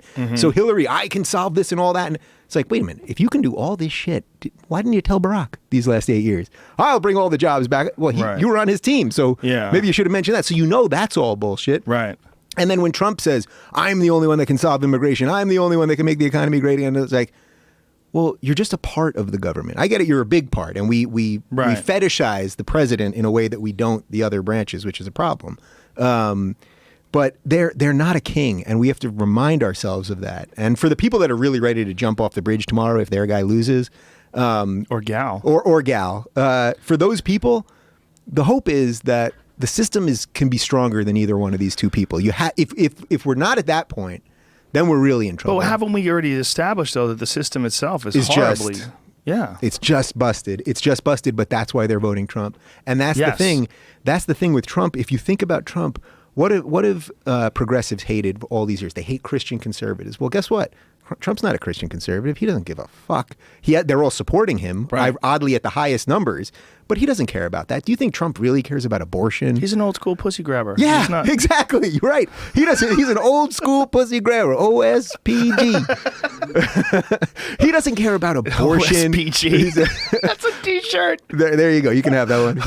But he doesn't care about abortion. He doesn't care about gay rights. Like, think about it. He gave at the RNC at the convention. He talked about gay rights. It got an applause break. He brought Peter Thiel up there to talk about being openly gay, and they loved him. Yeah. I mean, so in a lot of ways... It's important also to establish that Hillary Clinton was anti-gay marriage until 2013. Yeah. When it became convenient. She is on record many, many times as saying that she believes in a marriage is between a man and a woman. Yeah, but that's which is incredibly regressive. Well, that's what they all do. They wait. Yeah, even Obama, it's like he waited Did you until... call him Obama? I think Mobama. I said. Yeah. But even Obama didn't do it until Biden was on Meet the Press, and he kind of slipped, and then the next day Obama was like, me too. You just just saying Mobama, Michelle Obama, if she ran, she could probably fucking win. You want to talk about a woman who has been in the White House, who has shown an incredible resolve, and the way she speaks. She's like a very intelligent, very articulate, very composed person. I think she could win. Well, what does it tell you, though, that... I'd rather have her than Hillary. How about that? I would probably rather have her than Hillary. 100%. 100%. So... Although I don't even know what she thinks. But Hillary, that's how ridiculous being a president is. I'm sitting here talking about. I just know she's not as compromised. Yeah. But maybe she would be if she got that job. So is that ultimately where we're at? Is that the system is so corrupt that all it could choke out, all that 2 years of this bullshit could give us at the end was these two. Like, I kind of think they perfectly deserve each other. But if you want to look and find out what went wrong, you got to look in the mirror, because we all have to look at ourselves and say, how did we all allow this to happen? It was a joke at first. The Trump thing was a joke. I mean, I'll fully own up. I remember when he first got in, I said he's going to be in 3 debates and that's it. And he was definitely in 3 debates.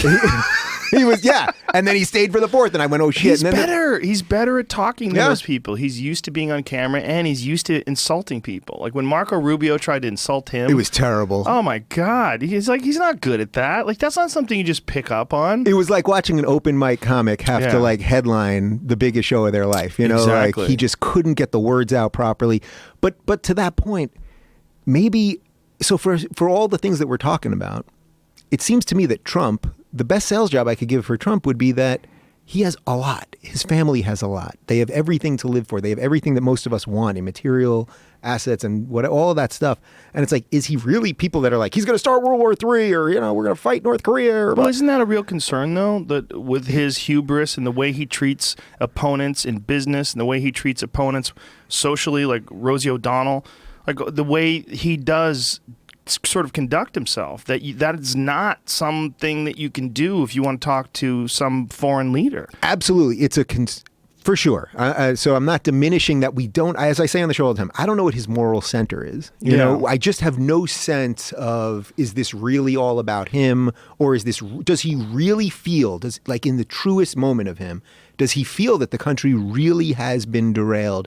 And is he just using the trolling tactics to just get something good out of it? My point is that he has a lot to lose, and it's like maybe this is the moment where he finally like came around and was like, no one's going to stop this bullshit, this corrupt, all this awful shit that you're talking about with Hillary, and maybe he's like, I'm the only one that can do it. That's the best way I can frame it. I'm not telling you that's a really fantasy-based view of it, though. It's not based on his actual words. But it's impossible to base any of so how do we base any of this on their words? We know that Hillary's lying left and right. You know what I mean? Well, have you seen the difference between the FBI director giving the description of what Hillary did and then her saying what the FBI had said? Yeah. And I mean, it is so horrifically inaccurate and dishonest. It's just like, how does that not immediately disqualify you? And in any other time, it would. Because if she was running against... Let's put it this way: if she was running against Obama, and this was the Hillary Clinton that we had been exposed to, it's like our standards have dropped so low. But the media would have been all over her because they liked Obama. So that's what's happened here. Trump has been the great unifier to take all of these people, progressives and liberals and all these people, and even, you know, the never Trump conservatives, all these people, they're all unified in just their hatred of Trump. And then that gets them to ignore all the horrible shit about Hillary. So like the stuff with the emails, when the guy basically, Comey came out and he was like, well, it wasn't negligent, was sort of, he was like, she's basically an idiot. She didn't know what she was doing, but it wasn't negligent. Well, that's grounds to be fired at most jobs. If you can't screw up something really, really important and say, well, I didn't do it on purpose, I'm just an idiot. It's not even that. It's illegal. And illegal. You would go to jail. Right. Like everything she did, if she was a sailor, you know, like, you know the story about the naval officer who took photos. It wasn't even an officer; it was an enlisted guy who took photos of the inside of a nuclear cockpit, and he's facing 10 years in jail. Just took photos on his phone of top secret shit. Well, did you see this in the last 2 days that Hillary was having her cleaning lady print emails, classified emails? there are WikiLeaks is showing things where she's saying, have her print it. The whole Anthony Weiner thing. She had Huma forwarded her fucking classified emails to Anthony Weiner's account and then printed them up because I guess his computer was hooked up to the fucking printer in the house so he could print his dick pics. Right. So then, was he printing them? Where do you send them once you printed them? You gotta enlarge them. Otherwise, you get no traction. You can't send actual size dick pics. Can I ask you this, though, before we get any further? Yeah. What do you want either one of them to win? And do you have a preference? Or are you I want to step back and watch this nuclear explosion go off and see what happens? It's none of those three options. I don't want this thing to blow up. You know, one of the things I say on the show all the time is that our country is still so good, and we don't realize it. We think that it's just this endless fighting and this awfulness. There's so much good here. You wake up. I know we're a little different as public people, but the average person wakes up here. They can say what they want to say for the most part. You can say what you want to say. You can get a decent job for the most part. We go to New York City and go on a subway and be with literally every single person from every part of the world, from every ethnicity and nationality and religion and race and sexuality, and we're all here and we're not killing each other. That doesn't mean that we could do a lot better. It doesn't mean the system's broken. It doesn't. But it's still pretty damn good here. Almost everyone in the world still wants to come here. How many of your friends are leaving America? I know Leah Dunham's going to leave. That'll be all right. Is she really leaving? She's going if Trump wins, She said that? Yeah, she's going to Mexico or something, or Canada. She's got a lot of problems of her own. Yeah. Right. Let's not waste any brain cells on her. But so my overriding point would be I don't want to blow the system up to that level where it's really like. Well, let me rephrase what I was saying because I didn't mean like watch this nuclear explosion go off. I meant an event. Like this is tomorrow's an event. Yeah. And we're gonna sit back and watch how this event plays out. Do you want to say who you're voting for?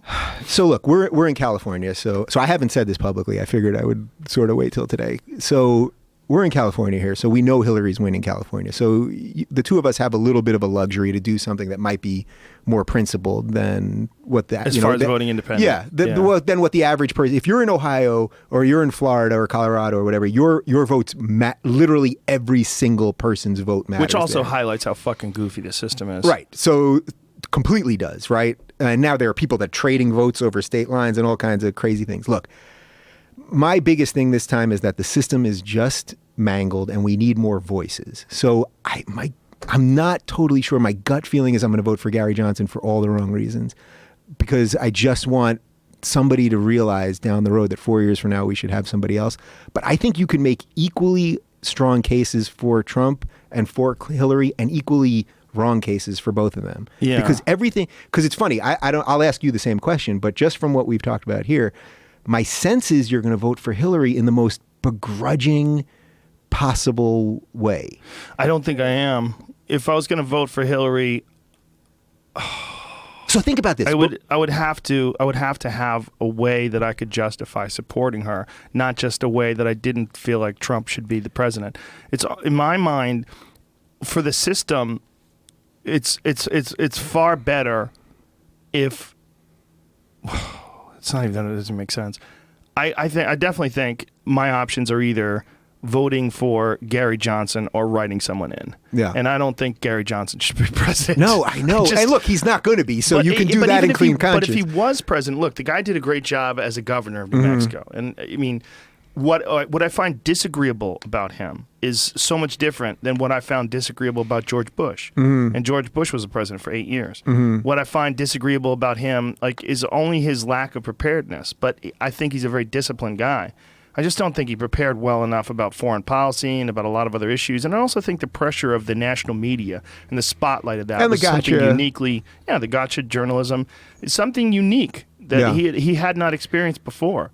So think how depressing that is with everything going on here. And for as much as you and I are in this thing, like in it in a public way, that we both maybe will begrudgingly the day before the election kind of be like, we're going to vote for the guy that definitely can't win. Yeah. I mean, think about the shit that you've just said about Hillary. That is seriously damning shit. Really damning shit. Now, look, Sam Harris, who's one of my heroes, who I know you've had on a zillion times, and I've had him on, and he did the best sell job he could on Hillary. He's supporting her, and I think but he's not really. Well, it's mostly Trump's a fucking lunatic. But he did lunatic. a whole article about the best of two evils. Or, I mean, not a whole article, a whole podcast about it. Right. And I think He makes some good points about that. He absolutely does. And look, I hold him as high as I can hold another person. But I think that maybe the best way this could go down is that if you're really afraid of what could happen with Trump, that it's just like the rules have just changed forever, and that just doesn't sound right, that Trump would be president of the United States, this reality TV star. If you're really, really afraid of that, I think the best argument for Clinton then would be that get her in, the system basically keeps chugging along, and then good liberals and decent conservatives and libertarians and the people that really aren't on the fringes that are dragging everybody apart, you know what I mean? Like the real regressive left people and the real alt-right people, but everyone else kind of comes together and says, we're going to change things over the next couple of years. And I'm giving you real, like, kind of pie in the sky, like, right. You know, let's try to spin this positively stuff. Like ABC after school special. Yeah, like that's really what I'm giving you right now, because I got nothing left with one day to go in this fucking thing. But that's what I would say, is that it's become obvious to me over the course of this, the average conservative, who I may disagree with on taxes or abortion or whatever, they're not my enemy. They're not, as a liberal, they're not my enemy. And we have to find room to be okay with other people. This whole election is just a result of not being okay, of demonizing everybody to the point that they're evil. And then what did we end up with? We got this. So the best argument for Hillary, I think, is let her have 4 years. The whole thing's going to be scandal-ridden no matter what. She's going to. This is about not letting people just do their own thing? Like that's a big part of what this is? What do you mean? When you say, explain what you just said about the whole reason why we're in this. We're in this position because over the last however long, because of cable news, because of Twitter, because of all of that, everyone caters their news to themselves and then demonizes everybody else. Right. So everyone on the right will tell you that they're all libtard, leftists, socialist, Marxist, blah, blah, blah.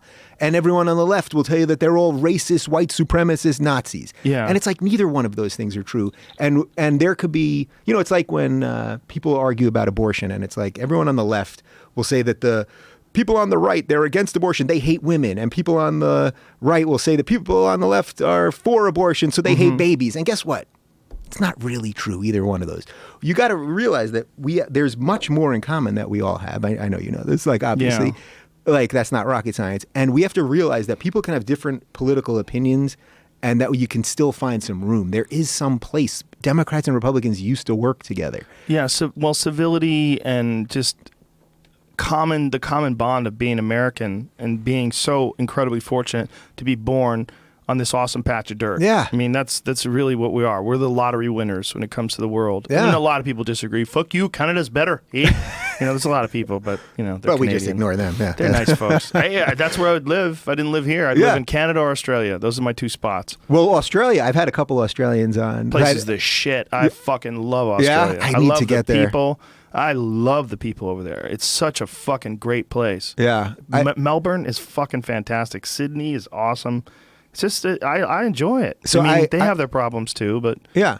I had Rita Panahian, who's a writer for the Herald Sun in Australia. She's born in Iran, moved to Australia. Now she's basically, she's on the right in that she's, you know, she would be considered a Republican here, and she's actually fighting against immigration the way they're doing it there because she realized how good that country is. She says Australia is the most tolerant nation on earth, and we're now unfurling that tolerance by allowing everybody in, even if they don't believe the things we believe, and even if they don't want to integrate and assimilate properly and all that stuff. Well, they're very hard on illegal immigrants. They take illegal immigrants, they put them on a boat, and they ship them to a fucking island. Yeah, which is happening all over the place, and they're sinking boats. I mean, there are videos of boats trying to get to Greece, and they're just literally sinking right there. Yeah. But Australia, Canada. Yeah, there's some other places that are pretty good. But the fight against people who disagree and the demonization, I completely agree with you on. I think that we have a real problem with teams. We have a really real tribal mentality when it's a team of the right or a team of the left or even the team of the independents. I've been seeing so many people, and I've been so disappointed with so many people ignoring all the things that Clinton has done and using that hashtag I'm with her, especially my friends that are women that are really excited about having the first women president. I'm like, this one? this is the one you want? Like this is like, if you wanted to have the first woman president, like, wouldn't you want to have a woman who was like Obama when he ran for president was a perfect candidate in a lot of ways and a perfect response to George Bush. I mean, take away all the things that he didn't do that he had offered in his whole hope and change campaign, and there's so much that he went against, especially really disturbing stuff like the whistleblower thing. Like he was offering support for whistleblowers and saying that if people were doing illegal activity and they exposed that, they would be protected, which has been absolutely not the case. Yeah. That to me is like super disturbing, and I think, as many people have said, he's going to be on the wrong side of history when it comes to that stuff. But I don't know how much control or power they really have. I don't know what kind of influences the president really has in that position. But my point is, he was a great candidate. Mm-hmm. Hillary Clinton is not a great candidate. She's just not. She's a scary person in a lot of ways. All this shit that she's been saying about Russia being a part of the attack and the hacks on her email server and the DNC, that's all bullshit. Well, think about it. It's been proven. Yeah. But she keeps saying that. Yeah. And she's offered up the fact that she would respond militarily against Russia for her writing a bunch of fucked up shit in emails and getting caught for it. Right. So the way you know that it's actual bullshit and you're not just, given hyperbole there, is that if they were doing the things that now the Hillary campaign is claiming, and they do it they're very careful with their words, where they never flat out condemn them for, but it has to be coming from the Russians and blah, blah, right. blah. And it's all, it's a magic trick to keep you off the topics of the emails, which is really the stuff we should be talking about. But the way you know it's really not real is that if it was real, let's say there was real evidence, the CIA or the FBI or NSA or whatever had real evidence that Russia was genuinely rigging our elections, either with Trump or without Trump or whatever, that would truly be an act of war. At this point, that would be an act of war, and Obama would have to be talking about it endlessly. Yeah, because that's not only that, like the term rigging the elections and interfering with when you say Russia, do you mean a guy in Russia? Right. Like, because that's like a guy in America could have hacked into that shit. Right. Do you mean Putin directly, the government, or do you mean Russian hackers? A Russian citizen. A person who has no connection whatsoever to the Russian governor who may have gotten your shit. Yeah. So what about this? Have you thought about this? So all this stuff comes out, WikiLeaks. Let's go on the assumption that Hillary's going to win tomorrow. Okay. What if, and I say this with, I always quote Carl Sagan on this one, which is extraordinary claims require extraordinary evidence. But what if WikiLeaks or the Russian government or whoever this is, right? What if they're saving the real shit until she's president? Wouldn't they release it today? No, not if you really wanted to blackmail the president of the United States. Blackmail? Yeah. If they wanted to they want money or something? Or they want some favorable trade agreements or whatever. No. That you release enough so that she's damaged. Now she gets into the White House. And then either you start continually leaking more, because I suspect they've got plenty more. You continually leak more to hamper her, or you actually then have some shit over her. Like, what if there's some real shit? She facilitated, something worse in Libya or, like some other thing. And then they could potentially have some shit on her, which then could actually lead to a war with Russia. Again, I fully throw the Carl Sagan caveat out there when I say that. But you have to think like they have a political motive. They're not an apolitical organization. Clearly, they want to damage Hillary. So I think there's something there. You're giving me the skeptical eye, which is great. Yeah, I think that's a lot of speculation. I think it is. I think for if sure. they had anything big, it would have already been out. I mean, everybody. We got a couple hours left. I don't buy it. I think they would have released it yesterday, or maybe not on Sunday. Nobody's paying attention. But I just think that there's no way they would have waited this long. Like the FBI saying that they're going to reopen the investigation was one of the most damaging things. And that came from the investigation of Anthony Weiner. It had nothing to do with WikiLeaks. Yeah. It came from just them looking into this other creep and finding out that he's sending his dick pics to some 15-year-old girl or whatever the fuck he was doing. Yeah.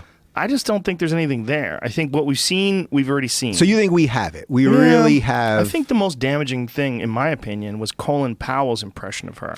That was horrific because Colin Powell is such a respected person. You very rarely hear anything negative about him, and he, essentially said that she's a moron. I mean, or not a moron, an intelligent person whose hubris fucks up everything, which is, a way of being a moron. Yeah. And that, he'll the thing about Bill out dicking bimbos was hilarious, and he still is. And then when Donald Trump brought those women that he's allegedly sexually assaulted, and he brought them and even raped, allegedly brought them to the debate and had them sit there. There's a photo of Bill looking over at those women. Have you ever seen that? I've seen it. What in the holy fuck was on his mind when the impression that he's giving while he's looking over at those women like that? So doesn't that go to why people are voting for Trump? Yes, if it you does. don't, so one of my best friends since I'm 4 years old does not care about politics at all. Could not care less. I don't even know that he could name the vice president. He has been all in on Trump. I've never talked more politics with him ever in our entire lives. Is my he best friend since a I'm right-wing 4. guy? He's completely apolitical. He's not big on the government in general. He doesn't care he doesn't care what you do. Don't hurt him. That's Right. it. He live and let live. That's his whole, I don't think he's ever voted. I mean, this is a great guy, but he just has nothing to do with politics. He's been all about Trump because his whole thing is the system is so gross. We all know it. And now the guy's exposing it. And he's willing to take that risk of what that might mean. Isn't that sort of what Scott Adams is saying as well? And that's basically the thrust of it, that people are just saying, we all knew it was fucked up. Now someone's showing it to you, but you don't like how he behaves. You don't like how he talks about pussy. You don't like that he says mean things to Rosie. All truly gross things. I'm not defending any of those things. But like when someone's actually pulling the curtain, showing you the wizard, and now the wizard's a little weirder than you like, and they go, well, forget that. Yeah. You know, like, let's pull the curtain back and get another curtain. And, and that's what they were all afraid of. They're afraid of this is their chance. And if they blow it, it'll never, that the machine will just swallow everybody up. I don't think the machine's swallowing shit. I think what we're seeing is the inevitable demise of a system that's wholly incompatible with the internet. Yeah. I love that. That's what's happening. That's what's happening. Yeah. This system cannot exist in a world where I think all communication within the next 20 years is going to be transparent. Your emails to Jamie, your tweets to your mom, whatever the fuck you're doing. I think it's all going to be transparent. I think what the internet is providing and what modern communication is providing is almost instantaneous access to data and to the way people feel and express themselves. And what we were talking about earlier, these little pops of popcorn, that they're going to boil up to a gigantic. Technology's not going to stop here. It's not like what we can do now is as much as we're going to be able to do in the future. No, it's going to continue to progress, and it's going to get to a point where there's not going to be deception's going to be impossible. So that's what it is. Yes. That's what it is. Cable news is deceiving everyone. We know they're deceiving everyone. They're sleeping with the people they're supposed to be taking care of. Supposed to be watching. Sorry, and now we're exposing it. So think about just what we've done here. Whether if we got one decent point in the however long we've been sitting here, if we got one thing out 15 years ago.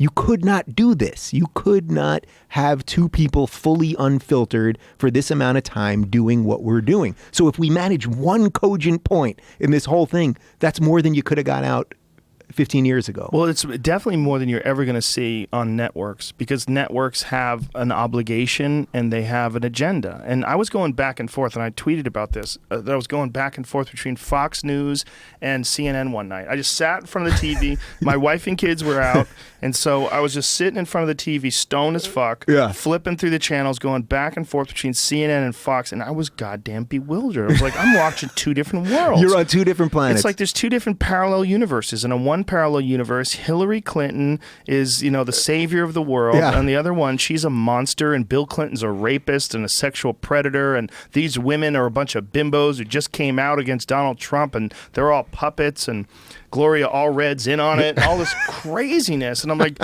what would a person think if this is their first exposure to human beings? If an alien came here from another planet and their first exposure to human beings was looking at this process to decide who controls the button that has all the nuclear weapons of the world pointed at various countries.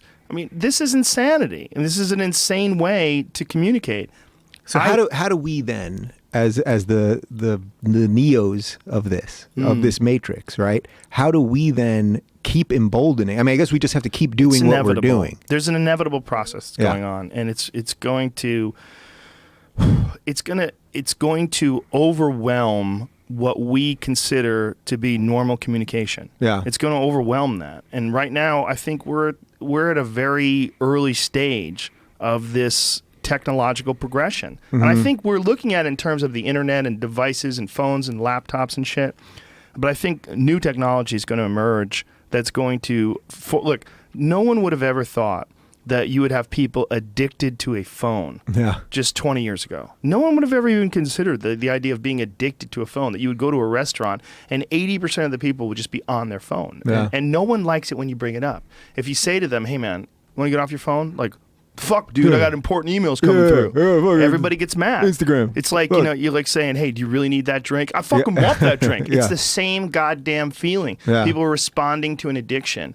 But this is just step one, man. This is step one of an ultimate, complete invasiveness. There's going to be some new technology, whether it's a neural implant or whether there's some other device that we're going to wear, but there's going to be something that connects us far more intimately with each other than what we're experiencing now, which is pretty goddamn intimate. Yeah, well, wouldn't it be nice? I had... guy who's running for the Transhumanist Party. Zoltan. Have you had him on? I've had him on, yeah. So that's what we talk. I mean, we spent, as I'm sure you did, we spent the hour basically talking about all that. Think about it. We're not talking about this. Look, it's not that this shit's happening tomorrow, but instead of talking about grabbing pussy and emails, we should be talking about some of these things, some of these actual things that are going to shape our lives, and we don't talk about any of this stuff, and then the shit just happens, and then we, instead of talking about it and preparing ourselves, we react. But we need to do a little legwork so that when this stuff comes, whatever it is, we have to be ready for it, and we don't. So one day the robots will be here, and we're going to be bowing down to them because we didn't do the legwork to go, you know what, they were going to turn on us, we should have done a little something on that. I don't necessarily know if the robots are going to turn on us. Like that's the big concern that a lot of people have. Stephen Hawking, Elon Musk, the artificial intelligence. I think before then we're going to integrate. I mean, I think before virtual reality, you're going to have augmented reality, and I think that augmented human beings that are augmented with technology, that's really going to be what's going to separate us from what we are now. Yeah, which is essentially the monkey holding the device. I think the device is going to be in the monkey. Yeah. Well, look, Zoltan's got the chip in him, and it can open his garage door, and he was talking about a guy that, he knows a guy that wants to chop his arm off to get the bionic arm to be able, and get Wi-Fi in your arm, and yeah, and then somebody hacks into your arm. The Russians are going to hack his arm. He's going to jerk his own dick off. I was going to say, what Wiener's going to do with this dick when it's a robotic? Oh boy. Yeah, you think we're in shit now? I think Wiener should go into stand-up. I've been saying that for years. He's a really good public speaker. He's obviously fucked up. He's got all the traits. He's got everything going on that would get him into stand-up. I think he's probably pretty fucking funny. He looks funny. Yeah, he looks funny. Yeah, he's got a great face for it. Yeah, he went into the wrong line of business. Politics are essentially show business for ugly people. Guess what? So is comedy. Yeah. Comedy, there's been some really not very good looking people that have done a wonderful job of telling jokes and becoming famous. I think we look pretty good relative. Comics? Yeah. I mean, I haven't been doing stand up much in the last couple of years, but I think relatively speaking, we got to be on the higher end of. Relatively speaking, Tosh is probably number one, that handsome bastard. Beautiful hair. Fuck that beautiful guy. Man. There's a few of them like that. Sebastian, he's a good looking goddamn guy too. There's quite a few, but now more so than ever in the past. Yeah, but what happened to the fat slovenly comedian? That's Louis why C.K. I was so no, but I'm talking the Louis really. C.K. embraces it. I'm talking Louis Anderson. Yeah, and I was happy that he won that. Ralphie May. Yeah, that he won the Ralphie May, right? Yeah, Ralphie May takes it to the whole new level. Yeah, he's like the Bruce Lee of fat stand-ups. Well, there you go. Yeah, that's not something you wouldn't say in front of him. No, he's fat. I would. He would too. He's fat. He knows what he is. Yeah, it's not the worst thing in the world. Maybe. Well, whatever. I honestly believe that we're at a tipping point in human civilization, and I think that what this election is exposing is how ridiculous our process is. That our process was created by people who used to write with feathers. Yeah. I mean, it really was. It was created by people who rode horses to get around, and they needed a representative government because there was no fucking way you're going to be able to talk to someone in Missouri. Right. It would take forever, and so you needed someone to talk to those people and then get the word back to Washington.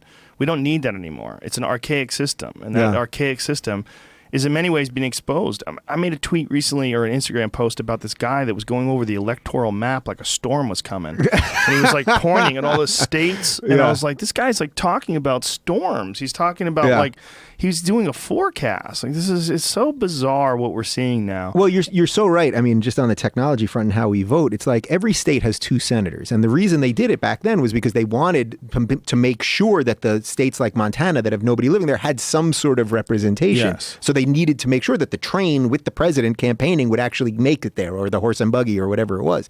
And it's like now it's all changed. So everything being equal, even though I'm not for changing a lot of I certainly wouldn't be for changing the Constitution, but like the fact that Montana has 2 senators and California has 2 senators, California has like what is it, like the 10th biggest economy in the world, right? Something like that.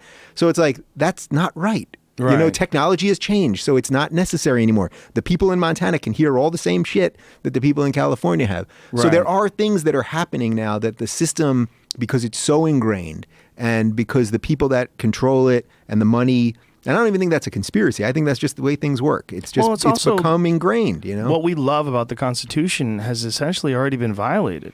But by the Patriot Act, the Patriot Act 2, the NDAA, there's a lot of weird shit that's already in place that kind of takes away from the things that the founding fathers had set up to make sure that tyranny was never embraced. That we have these things that we established a long time ago that we think of when we think of what the United States is. Freedom of speech. You have a right to a fair trial. Well, you don't anymore. Yeah. With the Patriot Act and with indefinite detention that was provided by the NDAA, they could kind of put you in jail for whatever. They decide they put you in jail because you represent a threat or that you are on a terrorist watch list or whatever. And if they decide that you're a threat to America, you really don't have the right to a trial. They can just lock you up. I mean, look at what the fuck they did to Chelsea Manning. Yeah. I mean, to this day, she just tried to commit suicide again, apparently. Really? Yeah. This whole, I mean, that to me disturbs me almost as much as anything, the way Julian Assange is like trapped in a house in London and can't leave. He's in an embassy. So what does that tell you then about the progressives that were all about this, right? They were all about Chelsea Manning. They were all about getting all the information. When it was all breaking, I was completely with them. I'm all, like, look, I believe that governments should be transparent, but there is some shit. Are you with me on this? That some shit has to go down that we can't know about. Absolutely. Yeah, like that's. I just think it's when people want everything to be fully transparent. It's like. But the problem is who gets to keep those secrets and Absolutely. why? The regular folks. Why Absolutely. does a regular person get to keep those secrets over the American people? Well, I don't know what the right answer to that is, other than there has to be. You can't have everyone walking around with all the knowledge. That's the problem, and I think someday that's going to be inevitable. That's what I'm saying about technology. That eventually it'll just unfurl the whole thing. The bottleneck is there. Yeah. I mean, and I also think the bottleneck is going to occur with money, because I think money right now is really just numbers. I mean, money isn't backed by gold anymore. Yeah. It's just numbers. It's just numbers so that means it's data. So that means it's information. And information, it's going in the direction that information is eventually going to be completely transparent. You're going to be able to share information back and forth. I don't know if we're going to be able to hold on to this concept of money. I think the concept of money that we have it's connected to civilization, and that in itself is only a few thousand years old. I mean, if you look at the invention of money, before that it was sort of like trading in goods and services or whatever it was. You're going back, 20,000 years, 30,000 years? Human beings have been around for a long fucking time. Culture's been around for a long time. I thought like 10,000 years. Yeah, 2,000. But human beings in this current state are incredibly recent, where we're not even dealing with gold anymore. Now we're just dealing with numbers. I think the next step is that you can't keep track of that anymore. The next step is it's just going to be a resource-based economy, meaning that people are just going to be sharing and trading in resources. And we're going to have to figure out some way to quantify those resources and quantify your value. And I don't think it's going to be the way it is now, where you have these hedge fund managers and these Bernie Madoff twats that are fucking just essentially moving numbers around and making ungodly sums of money. I mean, if you look at the Hamptons, a lot of those fucking people that have these castles out there and then in the castles in Connecticut, you have these people that have just figured out a way to move numbers around. That's all they're doing. Yeah, they're playing tricks with the system, basically. They're extracting money from a broken system. Well, that's why I think that, even when people come after Trump on the money stuff, the whole thing with the $918 million and the write-off and all that. Yes. Now, look, we don't know. We haven't seen his taxes. He made it. The election's tomorrow. He made it without showing his taxes. How the fuck did he do that? Because again, it's just trolling the system. But do you remember when Howard Stern was running for governor and they were forcing him to reveal his taxes, and he went, "Fuck you, I'm out." Oh, remember that? Was that what happened to get him to drop? Basically, Howard's a very wise guy, so I would imagine that he knew that was going to happen and didn't really want to be governor anyway. Yeah. But when he was running for governor, that was the hurdle. That they told him he had to expose his taxes. To Howard's credit, and I love Howard. Did you see a couple weeks ago people were asking him to release all the Trump interviews from all the years, from the 20 years, and he said, "No, I'm not going to do it, because when people come to my studio, we're playing a game, sort of. We're talking about women, and and it would add nothing to this. And Donald Trump was a good sport about it. So for me to betray that, it would be betraying my own self. I thought it was a pretty great principled statement by him. That is great. It's also taking it out of context. Yeah, completely the context out of being on the Stern show. But they did use some of the stuff that he said about supporting the war. So I think somebody else had that video, but I guess there's apparently an archive full of stuff that I guess he owns or somehow. Oh, okay. Yeah. Well, I mean, there's a time and a place for things, but there's also, you have to think that this guy was not running for president back when he was saying those things. Right. He was just being a silly man on a silly show where it's all about humor and being a good sport and playing a role, as Howard put it. Maybe you're paraphrasing him, but I think that's pretty accurate. Yeah, so he was playing the game. I thought that was look, he would have had an opportunity to get him in the mix again, more publicity for him, and he said no. That's not what the purpose of what I've built here for the last 40 years is, and I'm not going to throw in on this garbage. Yeah. So I thought it was pretty good. Well, I'm sure he probably realizes that if he ever decided to run for government in any form now, the same thing would be used against him. But what does that say about the state of free speech? And that's not him. Who he is when you ask him, what are your well-considered opinions on things right now? And then, whoa, in 1989, you said, that this person's a monkey, and. But think how fucking dangerous that is. Yeah. So from the limited amount that I know you seem to me to be an extremely principled person. You have a code that you live by. You care about honesty and being forthright and all of that stuff, right? Think of all the things that you've said here about doing drugs or sex or blah, blah, blah. Someone like you would never want to run for president, ever. Could you even possibly fathom running for president? Well, I wouldn't want the job, but if I did run, I don't want to, but if I did, they would definitely use all that stuff against me. Of course, and that's why context is so incredibly important. Yeah. And this is also an incredibly new thing with human beings, being able to extract little sound bites from things that you've said. Yeah. And whether it's a tweet from Justine Sacco or whatever the fuck it is, and then say, this defines you. This moment, this one moment defines you. This one moment where someone cuts you off and you go, you fucking cunt, and you lay on your horn. This is Dave Rubin. That's Do you want Dave Rubin running your country? What if that was your mom that cut off Dave Rubin? What if that woman was headed to the hospital? What if her baby was dying in the backseat and Dave Rubin called her a cunt? I mean, that's the world we're living in. Voiceovers for that stuff. That was very good. Thank you. I'm trying to. I'm just throwing little whatever. Yeah. I just think that... But that's the problem. That's the problem. That you can't think of... I mean, even... all I'm doing right now is saying what I think as it comes out of my brain, right? I'm not... You're freaking me out. Yeah, it's wild. But it's all freaking me out. But that's all we're doing here. But anyone that doesn't like us or wanted to discredit us or anything, and, not to bring it back to Sam again, but the types of things that people with really awful intentions have done with misquoting him and all that stuff.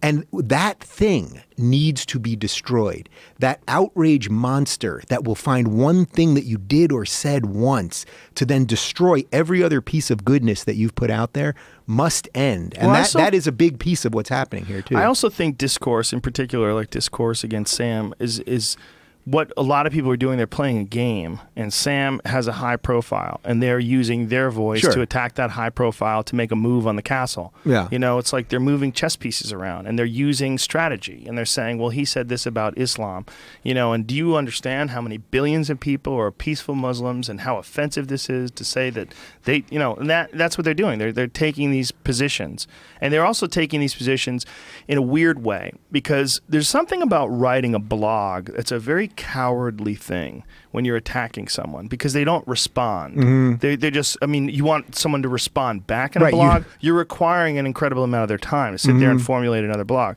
But that it's a one-way dialogue. Like someone writes an attack blog on Dave Rubin. Yeah. That's a very cowardly thing, because what they're doing is they're sort of forcing you to respond by establishing a false narrative, or by portraying you in an unfavorable light, by taking things out of context and using them. And I've had people do it against me. Yeah. And it's funny when you read it, you're like, wow, this is weird. Yeah, or that someone spent so much thought on extrapolating something that you said that you didn't either mean, or it's like, wow, you really went deep on my psyche in a way that had nothing to do with it. So you know this guy Mike Cernovich by any chance? Yes. Okay, have you had him on? No, I have not. So I'm going to smoke some pot. Some pot. This is all freaking me out.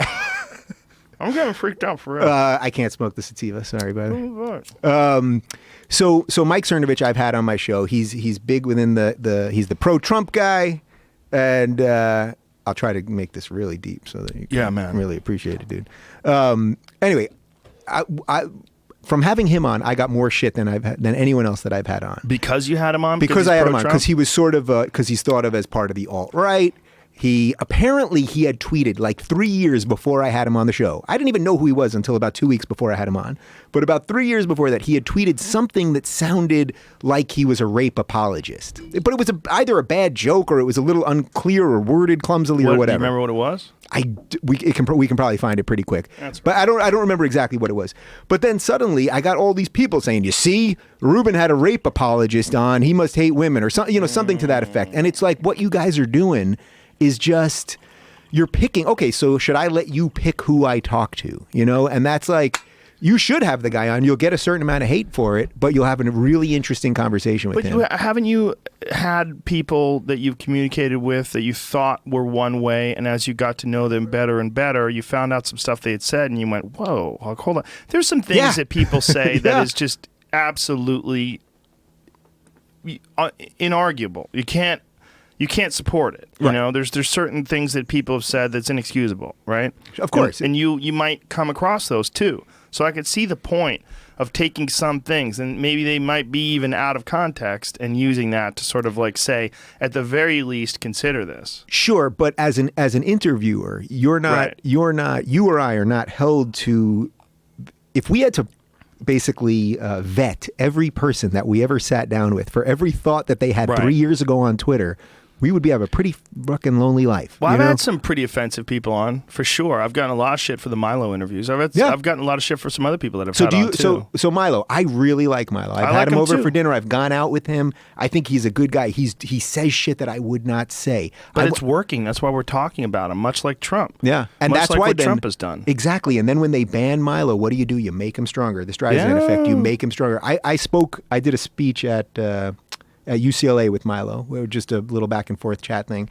They had all of these kids outside. First off, there were hundreds of kids trying to get in, but then there was this loud 200 kids trying to, literally blocking people. So they're not against walls. They don't like Trump's wall, but they're okay with blocking a wall for other people to exercise their free speech. And they're dumping garbage cans and spitting on cops, getting in cops' faces with cameras, like just begging them to just flip in a second. Anyway, we have this great chat. It was really funny, actually. At one point, this girl in the audience, she just busts about halfway through, starts screaming. She got in people didn't know she was a protester. She gets in, she starts screaming, I hate you, blah, blah. So I stopped and I said, I bet you, actually, we were going to do a Q&A at the end, but I bet you right now, if you ask Milo one question that you really have burning or make one point, I bet you he'll respond to you. So I stopped the show ready for this. So I said, do you have one point? And the girl just goes, I hate you. And it was like, well, she's a kid. But that's how stupid these people are. I mean, it's like, are they stupid or are they just kids? Like when you're talking about these kids that are protesting and stopping people from going into lectures, or some of these crazy feminists that have, the scene from the University of Toronto, very famous thing where they had this guy, they completely misrepresented his opinions on things, and they had painted this guy out to be anti-female and anti-woman and as some sort of a men's rights thing, which is a very bizarre thing. Like you have to deny that men's rights are applicable. Like you can't, if you can't be a feminist and also recognize men's rights, it's very, very bizarre. Yeah, that's one of the big. There's a thing going on where it's as much as trying to get back at the perceived winners of the world when you feel like you've been a loser of the world. That's where I think white privilege is coming from and a lot of this stuff. Not to deny that white people have it easier than black people in terms of dealing with racism, but it doesn't mean that those white people are racist. There's a lot of white people that are your allies. Like the real problem is the racists themselves, not people who aren't victim of the racist. It's like saying that these people are lucky. Yeah, for sure. But painting it in some sort of a way, like where these privileged people they're assholes for allowing this privilege to even take place. No, the problem is always singular. The problem is racism itself. The racists themselves are the problem, not the people who aren't victim of it. It's the individual, not the collective, and this is what the left is doing. That is literally destroying culture and destroying. I think it's a wave, man. I think it's a wave, I think it's going to pull back just like waves always do. I think there's cycles to things. Yeah. I mean, I think that's why we went from the 60s to the 70s and the 70s to the 80s. I mean, I think this is what, also a response to the condemnation of psychedelic drugs and the sweeping Schedule I Act that passed in 1970, which was directly attributable to Richard Nixon realizing that a lot of what was going on, a lot of the people that are coming after him, were part of the psychedelic movement. Mm-hmm. All these Republicans started realizing, like, we have to stop this. The psychedelic movement will destroy our culture. You go from this Goldwater Republican era to all of a sudden you're dealing with freaks and hippies and Jimi Hendrix and Janis Joplin, and they're like, stop the fucking fire! And they just threw as much water on as they could. They locked a bunch of people in jail, and they created laws that made marijuana in particular and all these other drugs, they demonized them so that they could go after the civil rights movement, the people that were in charge of it, they got them for drugs, and so they would go after all these different anti-war protest movements, they would go after them for drugs too, and that Schedule I classification of these things that weren't dangerous or deadly or killing anyone was directly attributable to a strategy where they were going after people that opposed the Vietnam War. Going after people that opposed the administration, clearly lying to them about all sorts of things. And that was before they even knew that the Gulf of Tonkin was a false flag, the original thing that got us into Vietnam. So there's so much evidence that this way that people behave when they suppress things, that there's a direct response. First of all, I mean, if you attack someone, they're wounded, they're damaged, and then they rise up and they go after that attack. And that's what you're seeing with the alt-right. And I don't know if I don't agree with them on a lot of things they stand for, but I recognize it almost I'm not objective, right? I'm a person. I'm a human being like all of us. I have my own shit. But if I was outside of it, trying to look at it objectively, I'm like, oh, this thing goes like this, and then it goes like that. And then it goes it's like a fucking swing. It's like a pendulum. It's like a yin and a yang. It comes in and it comes out. Yeah. And I think one of the things that's happening with this alt-right movement and these people that are really super conservative and like, build that fucking wall. What you're dealing with is a response to what they perceive to be too much openness from the Obama administration. This fucking Obamacare, I don't know enough about it. I don't know enough about it. But I have friends that are doctors who fucking hate it. I got a friend and doctor in Texas, and he thinks it's destroyed his practice. And they spit when they talk to you, and they get red in the face, and then they have to stand back and take a drink. I mean, I know people that lost their practice. I know a chiropractor who lost his practice because of it. So I think there's a lot of people that are upset at anyone who's the president. Anyone who's the president. If you don't get fucking shot, I mean, this is a joke that I had for my last special. Who do we like? Kennedy and Lincoln. That's who we like. Right. If you didn't get shot in the head, we're like, you fucking sellout. What did you do? I think that is just a natural reaction we always have. And I think that's why we go left, right, left, right. I don't think it's a coincidence that we go right from George Bush to Bill Clinton to George W. Bush. I don't think that's a coincidence. Yeah. I mean, I think that's a very clear response where the government's like, well, now we're this. And the people are like, well, that doesn't fucking work either. Let's try this. And then they swing back and forth. Well, then what do you make of what's happening now? She's very hawkish. She's very hawkish. So you think it actually is a swing back right? I think there's two factors here. There's the woman factor, which is gigantic because there's a lot of women that vote and a lot of men are fuck-ups. All right, they're probably going to vote. I would imagine that women outvote men. I really think they probably do. I'm just totally guessing. Let's find out. Yeah, I'd love to know some numbers on that. But I would say that there's a slight advantage. I would say that maybe it'd be like 46-54 for women, in favor of women, that more women vote. But I think that what you have also is there's no good choice here. So this is a very unique situation. You have this really strong anti-woman feeling that a lot of these gals get from Donald Trump, especially now, right? There's that. There's the again, and that conversation that he had on that bus, I've heard way worse from some people that I love and cherish very deeply, and they're trying to be funny, and they're saying fucked up things that are totally ridiculously gross, and a lot of them are saying it because it's just you and me, and we'll just talk some shit. Yeah, and by the way, words are not actions. Yeah. And that's what people need to understand. If he did There you go. Women voted higher rates than men. That might help Clinton in November. See what the number is, Yeah, Jamie. there you go. But what does it say? It doesn't say? It has different numbers here for each state. Oh, okay. Primary. There's not an overall? Yeah, not on here. So the idea, though, that words are an action. So I'm not defending the grab by the pussy and blah, blah, blah. And he was sort of saying that he had done it in the past. So if there had been evidence that he had done those actions, actually assaulted a woman. Well, there's no evidence unless, a women's vagina is not made out of Play-Doh. It's not like you leave fingerprints that are permanent forever, So that's fully legit. But you can't prosecute him for just saying it. That's my point, is that words, he said some shit that was gross, right? But it might not have been true. Yeah. And that's my point. It might not have been true. So words and actions are two different things. Now, maybe you can't prove those things because, they're not made out of Play-Doh. But that's still, until it's provable, you can get outraged by it. I see your point. But the problem is that just relying completely on the burden of evidence being like physical proof, you're dealing with an act of people touching each other's bodies. And it's just, there's not a whole lot of proof when it comes to that. So I agree with that. But then what do you do? Where does that put us? Because we know that some people, when they give a rape allegation, we know that there's going to be a lot of people that are telling you the absolute truth as they remember it. Mm-hmm. There's also going to be crazy people that make things up. There's going to be some spectrum in between those two things, where you're going to have people that exaggerate situations. And I'm sure you've had it in conversations that you've had with people that maybe you've had a disagreement and they go to someone else and they completely reframe the disagreement like you're a piece of shit. Yeah, of course. It's a common thing that people do. We love to do it, and we love to do it for all kinds of things. And I've been guilty of it, and I'm sure you have, and everybody listening to this thing, I'm sure, we are learning the very complicated game of communication with human beings and how much is involved in it, the ego and personality conflicts and where you are in your life and your own stresses and frustrations and whatever the fuck is going on, whatever is going on in this big struggle that we're all involved in, right? There's not always a very clear perception of how events went down. Yeah. So you have to take that into consideration. You also have to take into consideration the fact they might be telling the truth. We do not know.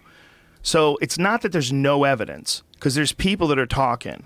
It's just, it's nothing you can put on a scale. Yeah. And we don't know how to read minds yet. And the problem is, if you read minds, man. Right. I've had some fucking memories of things. Then I went back and looked at them again, like a video of something. Yeah. I'm like, wow, I didn't even know I went to there. Yeah. Oh, like we just went over that the other day. I was talking about Tommy Hearns versus Marvin Hagler, which is like one of my all-time favorite fights. I would have swore it was a second-round knockout. Yeah. No, they went to a third round. Hagler knocked him out in the third round. I'm like, how the fuck did it? In my mind, I would have told you, I'll bet you $1,000. Yeah. It was the second round, and I was wrong. Yeah. I remembered it wrong. There was moments in the fight where the fight's playing out. And this is something that doesn't have any attachment to me in my life, obviously. I'm not like saying that someone's going to but sometimes you remember those their own things. memory. Yeah. I'm not, especially someone who's involved in some sort of a violent crime where they're the victim. Yeah. I don't know. Because I think that's got to be absolutely horrific, and it's entirely possible that some people can go through an assault or a crime like that and remember everything. And then there's other people that cannot. Mm-hmm. There's people that even black out horrible things because the memory is so disturbing to them that they have to, they block them out, especially molestations. A lot of people go through that later in life when they realize like what they were trying to suppress. Your brain is like literally trying to save you. Yeah. From these memories because they're too fucking painful. So what it does is it buries them. I don't know how it works. I don't understand it, but this is a proven it's real. And then people suddenly at 40, they go, wait a minute. It's a proven effect. It's a proven effect. So there's all these things that we need to take into consideration. I think there's also the very real cultural benefit of having our first woman president. I think culturally, I just don't think that she's a good representative in terms of like her need for financial compensation for speeches and the Goldman Sachs connection and the connection to the Saudis. I also don't have a fucking clue as to what it's like to deal with foreign policy and foreign leaders. Well, and I don't know if that's even avoidable. Well, that's the thing. It's like, people say, well, she's in bed with the Saudis or something. Well, guess what? The Saudis, whether we like it or not, who do horrific things and export all kinds of Wahhabism and real extremism and are bombing the shit out of Yemen and with our weapons and all kinds of stuff. Well, she also took $1 million from Qatar. Qatar right now is using slave labor to build their World Cup stadium, which they may not even get the World Cup. So it's like why did they give her $1 million? It's for something. You know what I mean? It's not for nothing. You don't give $1 million for no reason. So, but that again goes to like, we're seeing how all this shit is made right now. And the simple fact is, if you're upset that she has a close relationship with the Saudis, then you got to hate Obama for it too. where I think a lot of these people are letting that slide. I'm not even making a judgment call on it as much to say as there are things that are going on at extremely high levels for governments, and that we just have to try to decipher some truth to it, because we're not going to get it other way. Saudi Arabia, women can't drive. They can barely go out without men. They are stuck in, as Bill Maher says, beekeeper costumes in the burqas. Yeah. Right? I mean, all of these things. Well, how could they possibly be our ally if we're for women? If Barack Obama is for women, if Hillary Clinton is for women, how is Saudi Arabia one of our most stable allies that we give a ton of money to, if that's what it is? The only thing that I would take into consideration is that if I was trying to figure this out as an outsider, I would see there's got to be some benefit to keeping people like that connected to you and obligated to communicate with you and your friend. Oil. But not just oil. Also establishing a non-combative relationship with a very, very wealthy Middle East country. That there more could be done with honey than with vinegar. You know, that this idea of being connected with those people, there might be some sort of a benefit, because they're so alien to us and they're so dominant in their control of their environment. Like you look at these dictators in these foreign countries that we supported for so many years, and you can make the argument that they're horrible, absolutely terrible people that we should have nothing to do with. You could also make the argument that that part of the world is so fucked up that you have to somehow or another maintain some sort of friendly connection to the people that are in power. Yeah. And then that might be the best way to keep everybody safe while we figure out a fucking strategy, how to deal with religious fundamentalist crazy people that literally have trillions of dollars at their disposal to do anything they want. From the Saudis, by the way. Yes, and not just from the Saudis. I mean, there's a gigantic chunk of the Middle East that has so much money, it's incomprehensible. And not everyone, just a few people, oligarchs and monarchs and these people that have... Look, in Abu Dhabi, they make it rain every week. They make it rain. Yeah, literally. They literally seed the sky. They do cloud seeding, and they make it rain. Like, it's the desert. And they use their money to make it rain, like not a strip club, and they're not using ones. That wasn't hyperbole. It was actually real. Well, think about it. Egypt is the best example of what you're talking about, because Egypt for 30 years had Mubarak. This was a guy. He was a military guy backed by the United States, horrible on human rights and all that other stuff, but he kept control of the country, basically kept their borders, kept peace with Israel, basically kept things under control. I was in Egypt in '97. And it was pretty disgusting, actually. Even going to the pyramids, it was the pollution was terrible. It was the people weren't friendly. Like, I would love to go back. I have a friend there now who's a YouTuber. This guy Joe, who will show his face. He's an atheist and a free thinker. Whoa! If I could ever get him to the United States, you should have him in here. The guy's he's great. And he does that like freely and openly in Egypt. Sometimes he disappears for months, and then he has to hide. He doesn't really publicly say exactly what he's doing, but when I had him on the show, I said to him, if you want to wear a Spider-Man mask, you don't have to show your face. You do whatever you want. Right. And he said, no, I want to show my face. So anyway, they had Mubarak for 30 years. He kept the Muslim Brotherhood. They were illegal under the time. Then they have the Tahrir Square revolution. What happens? They depose of Mubarak. They get the Muslim Brotherhood through democracy. And then a year later, they realize these guys are way worse. So what they got from democracy was way worse. So then what happens? The military then steps in and then has a coup, overthrows the democracy, and now they have a military leader again. The United States the entire time supported all of that. So it's like, this is the problem with democracy, and we know this from Iraq too. It's like, you can give democracy, but if the institutions aren't there ready to support it, you could get a lot of bad people then, and then, it's over. Like, what the hell's going on? You mentioned Benghazi before.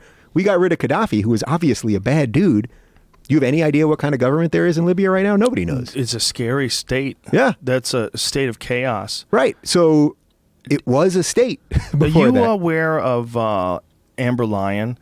And Amber Lyon, when she was working for CNN, and she did a piece on Bahrain. No, Notice I so. said Bahrain like an American, not Bahrain. Bahrain. Thank you for dumbing that down for me. It's not that. I just don't want to be pretentious. Yeah.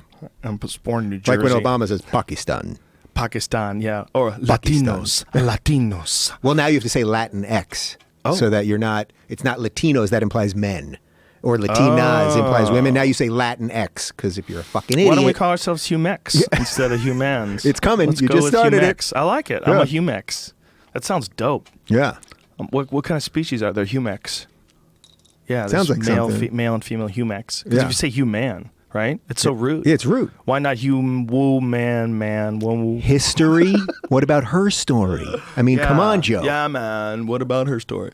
So Amber Lyons, speaking of her stories, she does this investigative piece on Bahrain, and CNN completely turns it into like a vacation and tourism commercial. And they cut out all the bad stuff, aired it, and I don't remember if Jamie, do you remember if she got fired or if she wound up resigning? Do you remember? Anyway. That sounds like a resigning. If she was pissed. I don't remember if she was fired or if she resigned. Yeah. I'm sorry, I don't remember. But the point is, she came on my podcast, she wrote a book, and she sort of explained like what would really go on when you try to put together these pieces. And in defense of CNN, I know they had a rebuttal to what she said, and they disagreed with her framing of it, her memory of it. I don't know, but it sounds to me like whatever stuff that she found that was very questionable did not make the air. Yeah. And that's probably why. I mean, the CIA has talked pretty openly about having people that work in different news organizations where they sort of frame the news. Yeah. Well, look, that goes to everything we've been talking about. This all seems to be coming back to this idea of the online world and the old school thing. Yeah. They're like starting to have parity now where what we're doing is as influential. You, Joe Rogan, is more influential than anybody on CNN in reality. In the reality of... Yeah, but not Fox News. That Megyn Kelly. Megyn Kelly. Man, Megyn Kelly. She's so hot. If you weren't gay, dude, you would understand. I'd still do it. Woo, I'd still do that's it. That's how hot she is. She's so there's hot, something even violent about gay her. Dudes were like, God damn, something violent, like masculine, like you would think of her as a man. So I feel like she has a big dick. Wow. Yeah. It's in her brain, though. It's in her brain. Yeah, she has a big dick in her brain. Externalizes. Yeah. You know they're trying to give her $20 million and she hasn't accepted yet? Good $20 for million her. a year. You go, girl. She's great. Get that 40. Get 40. It's fucking worth it. The network's useless without you. Wherever she goes, I'm watching. Isn't that crazy, though? I mean, think about it. Like $20 million bucks. She's got perfect cheeks. Yeah, she does. She's got good cheekbones. She deserves it. She's a very good talker, She's too, good. man. She's good. Very eloquent. Did you see that thing that you went at it with Newt Gingrich? Oh, yeah. Newt Gingrich is a fucker, isn't he? He's, I have a little bit of a love-hate thing with him because I do think he's really smart. He's very smart. The guy's really smart. He understands, like, when I talked before about, like, knowing what the role of government is and all that stuff that we should know more about and civics and all that. Like, that guy gets it in and out. And and whether you agree with his politics or not, he did do some stuff with the contract with America to move the country in a certain way. I'm actually surprised he hasn't run for president. Well, he ran 4 years ago, and they basically, remember at that point when... Oh, that's right. That was the whole thing with his wife, and he'd left his wife when she was sick and married another broad. And then... But, in a weird way, he was the precursor to Trump, because do you remember that during those primaries, he would be, he was really good with zingers and with some comedy, and he would get the audience to applaud and cheer and boo, talking about the media, and they'd boo and hiss. And then suddenly the moderators started saying every time, there'll be no booing or applauding, and it's like, sit there like a fucking robot. It's 1984. You can't express your disdain. That's American. They do it now. Booing and cheering is American. They do it now in the debates. Yeah, of course. There'll be silence. It's like... Because she'd be in jail. Remember that? Yeah. Because you'd be in jail. Because you'd be in jail. Yeah. Boom! That was, in my mind, the best bomb ever dropped on a presidential debate. Next to, I knew Jack Kennedy. Yeah. You're no Jack Kennedy. Yeah. Remember that? Yeah, that's a great line. Against Dan Quayle. We don't even remember who the other dude is. That was Lloyd Benson. Ah, that's right. Lloyd Benson. Yeah. Yeah. Man, politics... Doesn't that seem like that seems like something else. You talk about parallel universe. Doesn't that... I watched... This is going to be corny as hell, but about 2 weeks ago... I was sitting Saturday afternoon, I'm just flipping the channels. C-SPAN comes on. They're replaying the 1992 debate between George H.W. Bush, Bill Clinton running for the first time, and Perot. And I watched about a half hour of it at like 3 o'clock on a Saturday. And it really was like being in an alternate universe. It felt so different. They were actually talking about economics. Ross Perot with his trying, I'm going to do this and we're going to do the economy and Bill, I do it. And it was like, wow, there was it was about politics. Yeah. Maybe it was completely fucked up. Maybe it was all bullshit and lies and all that stuff, but it was about politics. And that was only, what is that? That's 20 years ago, basically. Yeah, this is a different era. This is the reality TV show era. Yeah. I used to have this joke that I never figured out how to get to work, but it's sort of just an observation that there's so many people with shows where there's just like this is like when Jersey Shore was around. Like we're gonna have a show one day where it's gonna be a reality show about a reality cameraman. And then we're gonna follow that guy around as he goes to all these exotic places and films these people getting drunk on the beach. And then one day we're gonna want to know who's the man behind the camera, behind the man behind the camera. And then we're gonna follow that guy around. He's gonna get a reality show. It's gonna be a reality show about a cameraman who's on a reality show about a cameraman who's a reality show cameraman. The and then it's going to spin-offs go are deeper endless. and deeper and deeper until the whole world is filled with people on a reality show while they're holding up a camera, like two mirrors facing themselves with infinite cameramen in each direction. That's what we have right now.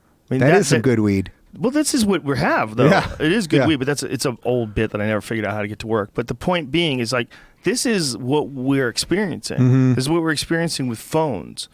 Like it might not be on a network on Bravo coming up next at 8. It's Mike, the cameraman, on a reality show. It doesn't have to be by a network. It is what you're having with something like Periscope. It is what you're having when people are live Facebook streaming from amusement parks or whatever the fuck they're doing. It's a reality show. How do you blend how much of your Joe Rogan, the actual human, versus Joe Rogan, the public person? Where do you put that line? Like just in terms of periscoping from home or showing I don't do this home or, stuff because they're not public people. Yeah. My wife and kids aren't public people. Yeah. They don't want to be. They're just regular people. Just because they know me doesn't mean I should drag them into this nonsense. Right. I just think all of us could do better with a little less interaction digitally. I think it's happening so fast that, like we're talking about people at restaurants that are constantly on their phone, and when you check them on it, they get upset. I've been upset. People tell me to put my phone down. I'm like, I got to do this. Yeah. It's normal. It's a natural reaction I think we have. I think all of us are going to eventually, though, step into that great divide, and the future is going to be everybody all the time connected to everybody all the time, and it's going to be very weird. I think it's going to change thought. I think we really are going to become like some sort of a bizarre hive mind. Well, they do. They've done studies where the internet already, when they look at internet addicts, that they find that the wiring in their brain actually has changed. It's changed certain synapses. It's actually caused like membranes to shrink and to all kinds of stuff. Last, I think it was May, for 8 days, I never take off. I don't remember the last time I took like some actual time off. I took 8 days off. Went to Mexico. I locked my phone in a safe. Whoa. So my husband did it. Locked the phone in the safe. I did not know the code. Whoa. And for 8 days, I sat on a beach. It was at like an all-inclusive place in Cabo. Like bondage. It was like a digital it was literally bondage. the dirtiest thing we've ever done. It's digital bondage. You want that phone? Yeah, Whoa. it was wild. Dirty. But for 8 days, I had no phone, and I kid you not. I mean, I felt my brain kind of resetting. Yeah. I felt some things happening, and also I felt more patient. I felt like, in conversations where, not like this, but where you're constantly just distracted by every little thing, like I got away from it. And then when I got back on the grid, because immediately the second I got off the plane and I was, doing my thing, I realized, wow, the world went on. It was all right. It was actually okay. Yeah, I missed some shit. Something happened on my show that got a lot of news. I didn't know about it for 8 days. But like, the world went on. Yeah, it was just like some shit happened. Yeah, I mean, like I said, I'm not trying to judge people who are using these things, using these devices. I'm just trying to talk about it as honestly as I can, because I think it's almost inevitable. But I think for your own personal good, it has to be managed carefully. I think you have to take audit of all the stuff that's in your life. And if you spend, like I have, an hour and a half just reading through tweets about like almost nothing, and just looking for something interesting, just constantly scrolling, looking for something interesting, like step away from that thing, because you're impulsively, me talking to me, impulsively checking images on Instagram. What cool shit did people post up? What interesting MMA news is out there right now? What is the latest trending topics on Twitter? After a while, like, what the fuck am I doing? How about my life? What about me as a person? Like, what am I doing? I'm not even paying attention. Yeah, well, that's why I framed it like that, between Joe Rogan, the public person, and then actually the human that has to go ahead and live and do this operation and have kids and a wife and all those things. Those are two separate things, and yet you got to bring them somehow into harmony so that they can exist together. A big one's meditation and thinking. Meditation and thinking about what you actually want to do versus what your momentum is leading you towards. And for me, it's isolation tanks. That's the big one. You know, I have one in my basement. Yeah, I know. I use it all the time. I think about things there in an undistracted way, and I take an evaluation of like how I'm thinking, and I always like it. You know, it's one of the things that people don't like about getting high, and it's one of the things that people don't like about isolation tanks, or yoga class too. I was talking with my yoga instructor the other day, and you know, she was saying it forces people to examine their shit. It does. It forces you to look at your stuff when you're struggling, you know, and yoga seems so easy when you just say the word. It seems like something, oh, you're just grabbing your feet. And, you know, it's fucking hard, man. It's hard. That room is 104 degrees. Speaking of fucked up, did you see that HBO Real Sports things with that Bikram guy?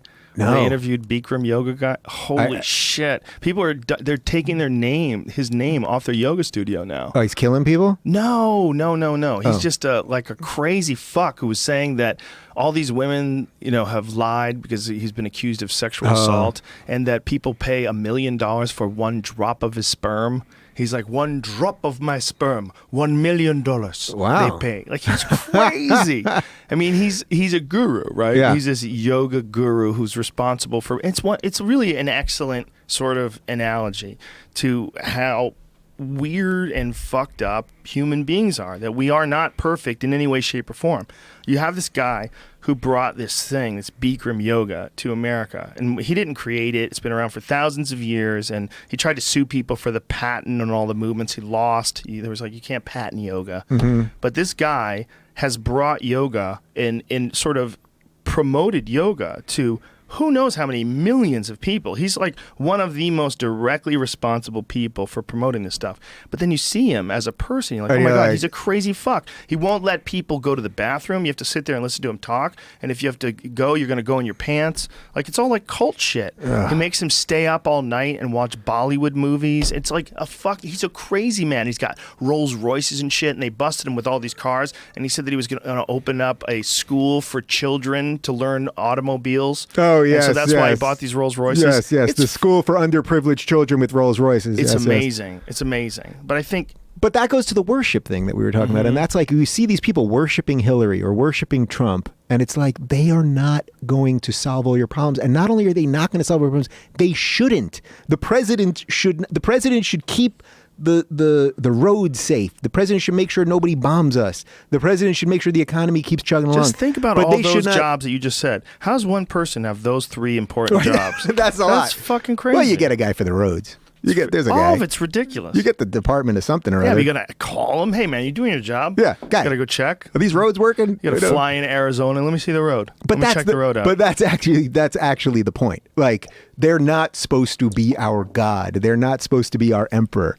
They're supposed to keep the ship afloat. Right, but as human beings, as chimps, we want a god. We want to bring JFK back to life. We want to clone him, and even him, he would never survive today. All the crazy shit that guy was up to. Yeah. That's the point. It's like he would have made Wiener look like a Catholic schoolboy. If you gave him an Instagram account. Yeah, I think there's so many people like that are complicated. They're not. We have this narrative that's been created by film and by books. We have this false narrative of this perfect human being, this John Wayne character who rides off in the sunset.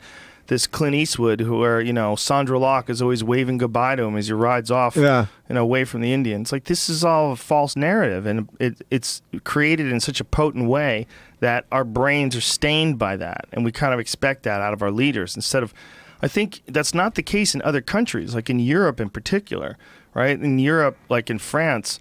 Like, politicians, they have fucking affairs and shit. Berlusconi was like running a brothel or something, you know? Like, it's Italy. They're having a good time. Italy is another example. It's a different world. We've developed a very strange culture over here in America. Very strange and in a lot of ways confused culture, both in the positive and in the negative, and both in, the condemnation of things that people like Trump have said or, people like Clinton have allegedly done.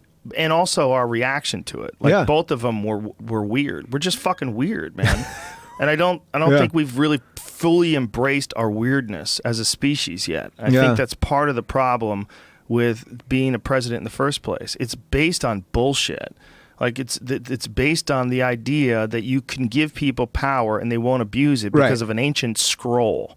And that's really what it is. Yeah. Someone many, many moons ago, before electricity, they figured out how to make ink out of like bugs and shit. I mean, what they use? Charcoal? What the fuck did they use to make ink? I was going to buy the bugs. That seems sensible. They just dipped their quill into that, and they would write on a scroll, which, by the way, was mostly made out of hemp. They used hemp paper. Well, look, everyone is incredibly complex, and it has to do with we're all flawed. We all fail every day and succeed at other things. You could look at Thomas Jefferson. I was my cousin got married near Monticello in Virginia, and that's where his house was and everything, where he lived and owned slaves and had sex with some of the slaves, and one of the slaves had sex with several of them, I think. He was having a good time, I bet he did. But think about that. He was writing the very laws that ultimately freed the slaves. Yeah. While at the same time, in effect, you could argue, and I'm sure people have argued this, that he was raping a slave, because if it is about power, even if she was fully down with it, she was his slave. So absolutely. But at the same time, he was also writing the very laws to free them. That shows you how flawed all of us are. That you could hate him for owning slaves. You could hate him for having this relationship with this woman and all that. And at the same time, he was instrumental in writing the very laws that made us all equal. So that goes, and that's why it's so dangerous when you look back on a different time and you try to apply our morality of today on other people. It's on other times. It's so dangerous because you could look at him and go, "Fuck that guy.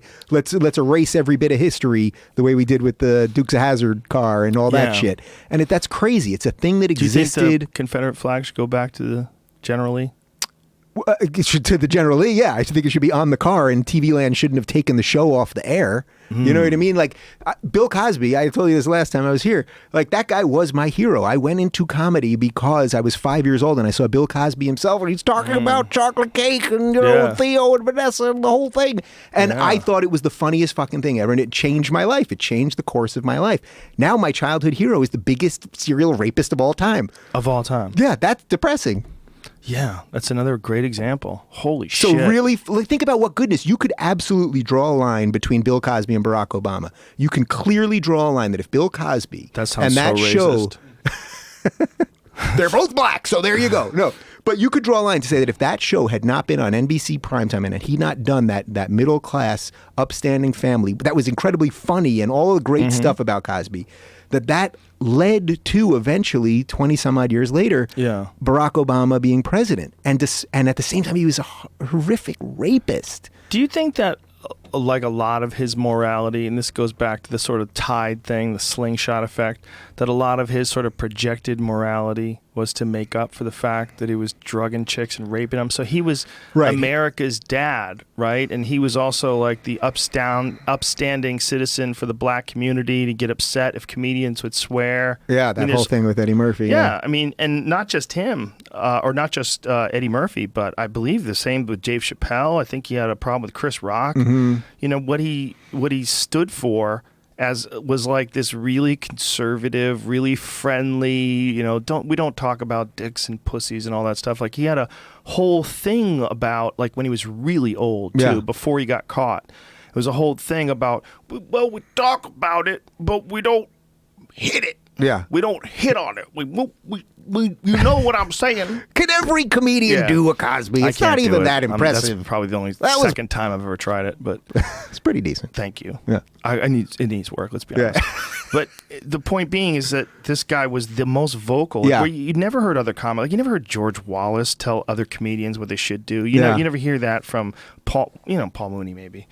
But you know what I'm saying? Like, it's like you don't. Well, I guess partly that may have been because Cosby became such a big institution, right? You know what I mean? It wasn't like I love both those guys, especially George Wallace. I think is like absolutely hilarious. Yeah. But he never got the level of mainstream success where what he says has some sort of cultural significance, right? And it stays within the comedy world. Cosby got to the place of it's something else. It's beyond what 99.999% of comics or any public figure actually gets. Yeah. He gets a place in, you know, the scheme of history. So it's different. He was the best example of like the elevated person from this minority. Like the best example. Very well spoken, He got a doctorate. I think he got a kind of a legit one, and he got an honorary one. I'm pretty sure it was legit. Well, the legit one was like from a paper that he had to write in graduate school or something like that. See if you. I think he got a legit one from New Jersey. He's Dr. William H. Cosby, right? That out to me. Yeah, but I mean, you can get an honorary doctorate just for your humanitarian work, or because people think you're slick. Well, Heathcliff Huxtable was a OBGYN, so there you go. Must have went to school. There, must have. Yeah. I think that... You see, you grab her by the pussy, but you give her a drink first, Trump. Ooh, you see. Bad. See, now, if you went to run for president, they would go back to that. They'd take that out of context and go, what the fuck, Dave Rubin? That Cosby-worshipping, pussy-grabbing, you see. But isn't it? Here it goes. Is this him? Oh. He's sometimes referred to as Dr. Cosby. He has his doctorate in education from the University of Massachusetts in Amherst. He earned the degree in the mid-1970s, a thesis entitled The Integration of Visual Media via Fat Albert and the Cosby Kids. That's what I did my doctorate on. How weird. Okay. It's a teaching aid and vehicle to achieve increased learning. That's interesting. So that goes to your point. Did was the public person really just defending the horrible actions of the private person, but also he clearly was trying to do good work. Yeah, it says, but here it says, but how he got his degree has been controversial ever since. According to Michael Eric Dyson, a sociology professor at Georgetown University and acclaimed author of his Bill Cosby Right and numerous other books, Cosby dropped out of high school after he flunked his 10th grade 3 times. He enlisted in the Navy, where he got his GED. Then he enrolled in Temple, where he dropped out to pursue a show business career. His unfinished bachelor degree from Temple was eventually bestowed upon him because of his life experience. Cosby enrolled in a part-time doctoral student at the University of Massachusetts Amherst, which awarded him. See, so that's it. So he dropped out of high school, came back, got his GED, enrolled in Temple, dropped out of that, and got a doctorate for writing about a cartoon. But even the bachelor's degree, they're saying he got an unfinished bachelor's degree because of life experience. Yeah. So he didn't get that degree reality, and he didn't get the other. Wow, that's wild. So both of them. So it's not entirely true. I mean, he did get a degree, but obviously there's an asterisk attached to that. Yeah, but separating it from that, it's like that thing that you're talking about is pretty powerful stuff. That he was doing this horrible shit, and yet he enriched so many lives at the same time. Literally at the same time that he was doing this horrible stuff to these women, he was bringing so much goodness to the country. Mm-hmm. That's deep. It's fucking deep, and that's people. You know, I think in the sooner we recognize how flawed human beings are, the better we're going to be off. And I think also, and this is another thing that I've talked about on stage before, but it's a real issue.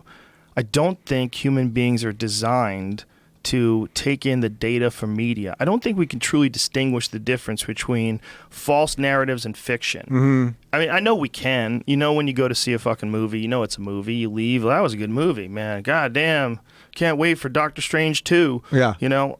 We know it's a movie, but there's an impact that data has on our mind that we have to, even though we have to separate it and move it around, that impact is there. We're designed to follow like the tribal leader, this old guy with scars who's fucking survived battles and he has wisdom and he knows the poems, and we sit around the fire and we follow him because of actual real life accomplishments and real life things that we've seen him do. This is how he stays alive. This is how you stay alive. There's only 30 of us, okay? We got fucking bear skins on, and we're living in a cave, and we don't have much time. We got to follow that guy. He knows how to stay alive, and we might not make it, and this is a very real concern because we know tribes that are gone, right? So this is like how human beings develop for fucking thousands of years, if you believe in evolution, when we went from being a monkey to being a guy who's addicted to his cell phone. There's a lot of steps along the way. And in those steps, we developed a lot of these human reward systems where you get used to and look forward to certain things, because those rewards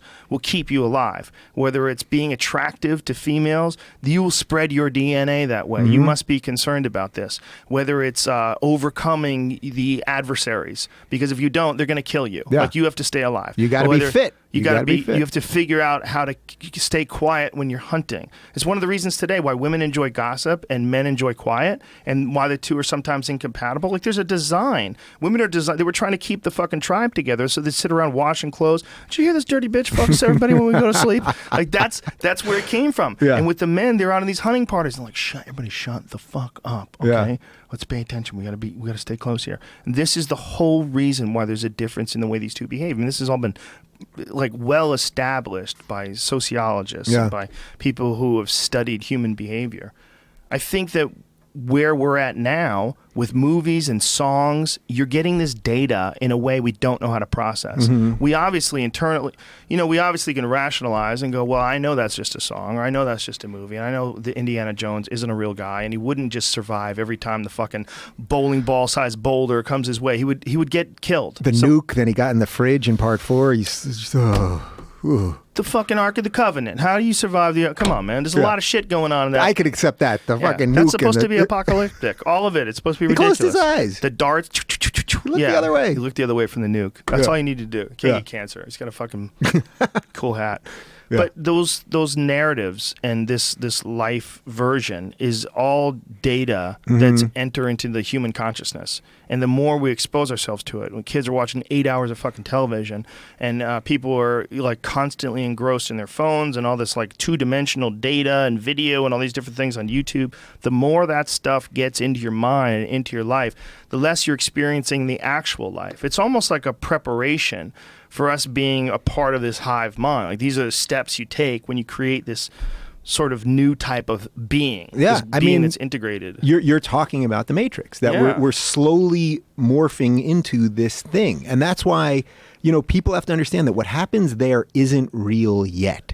So like, sort of jumping all the way back to that Leslie Jones thing, when people say mean things to you, I'm sure if you looked at your Twitter right now, somebody's probably saying something mean. They will now. Now they're going to be really pissed. You're a bully. You told them to do it. You see, get on Joe Rogan. You've sicked them. I've sicked them. Don't worry. There's a lot of mine are yours, so they'll turn it on me. Don't worry. We're all fine. But point is that those words, it goes to that words are not action thing. Like so what? Someone said something mean to you. You got to get over it. So, for example, part of my this is going to sound sort of corny, but part of my success in the last year is directly related to you because my show was taken off when I was on here last time, and by you giving it a little bump here, and then you've been real good to me on social media. You've helped amplify what I do, and in the process of that, all my social media, when I scroll, in a weird way, it's become sort of meaningless. It's become all noise because if 95% of it's good, which it usually is, well, then it's like, oh, there's another nice one. It's nice. And it is nice. I'm not demeaning it. You mean people giving you compliments? Yeah, just saying nice things, or I like what you're doing, or retweeting what I'm doing, or whatever. That's all nice. And then the bad ones come in, and then, for whatever reason, I focus on the bad ones more. But then I just let it all becomes noise. And I'm just like, you know what? I just have to do what I do, and then let the rest of it be. You know what I mean? Well, you certainly probably at this point can't respond to everybody anymore. Oh no, I can't even. No, but that's what I'm saying. It's not fun anymore. Like part of the price to pay for a little success here is that the part that used to be fun when I would play around with people more on there and spend more time interacting, it's like it's become such like a cavalcade of craziness that I just don't have the time, or I just don't have the mental bandwidth more than anything else. I have a lot going on, and it's like, so that's been a little bit of a sacrifice along the way, but. Yeah, but that just comes with the program. Yeah. Especially when you're thinking about the numbers of people that you're reaching. Nobody ever had to do that. Like, imagine if Johnny Carson had a Twitter account and he was trying to interact with all the fans, or he got email carson@tonightshow.com. And he's I did not know that. Just look at all this fucking email. How am I going to respond to these people? If you don't, they get mad at you. There are mentions on this thing. But I think one good thing that's going on is people don't expect you to do that when you reach a certain number of fans. Like, I get way more messages from people that say, hey, I love the podcast, or great job on the UFC, or something like that. Those kind of messages I get way more often than someone actually trying to get me to respond to things. Yeah. Which I would like to do if I had that kind of time, but no one has that kind of time. Right. That's what I'm saying. There's just a certain amount, and that goes to combining public person and private person. Like there's a certain amount of bandwidth that your brain has that all of us have to do whatever it is we do. Yeah. The two of us could sit here for 24 hours in a row and just respond to things and blah, blah, blah. And it's like, your brain also has to be able to breathe. Your spirit has to be able to breathe. You have to live life. Yeah. And I think if you have anything to offer, and this is one of the things that I'm finding, it's kind of important to me, and I've tried to engineer this in my own life in a way, is that I've got to have as much life experiences or more than I do work.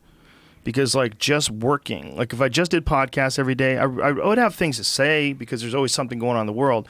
But I think I wouldn't be doing my own perspective a service. I think to do my perspective a service, to be honest about it, I need to experience things. I need to live life. I need to, travel to places. Yeah.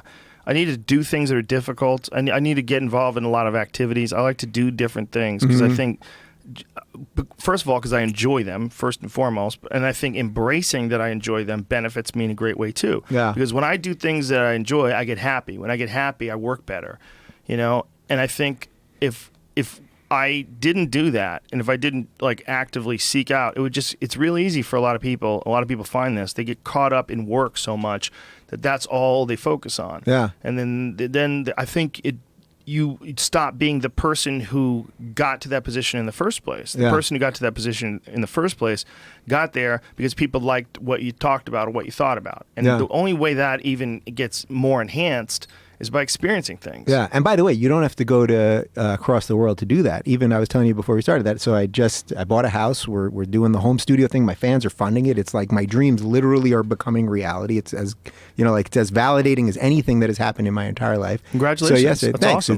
That's beautiful to hear. Yeah, it's very cool. You deserve it too, man. It's thanks. Awesome. And yesterday, I'm trying to hook up some speakers in the house, and I have some old ass stereo that I've had forever, and I'm trying to hook this shit up, and it was driving me crazy, but I actually halfway through, after like 3 hours of fucking pulling things out of the wall and the old wires, the little metal ones that you got to turn and jamming them into speakers and negative A. I used to love those. You got to twist that thing down, the red thing and so the black thing. So you got the red thing and the black thing, and I'm jamming. I mean, that's literally what I'm doing yesterday. Yeah. And I'm frustrated as fuck. And then about halfway through, I was like, this is actually great. My attention was so focused, turning those things, getting that thing in there, pulling one out. Wait a minute, I had to run across the other to make the speaker work, and this one I have to run outside. And it's like, that was actually great. It was a moment completely where I set all my shit aside, and I realized, I was like, wow, for the last hour, I was fucking in this shitty ass Yamaha stereo thing, and it was actually pretty great. There's a zen in that, right?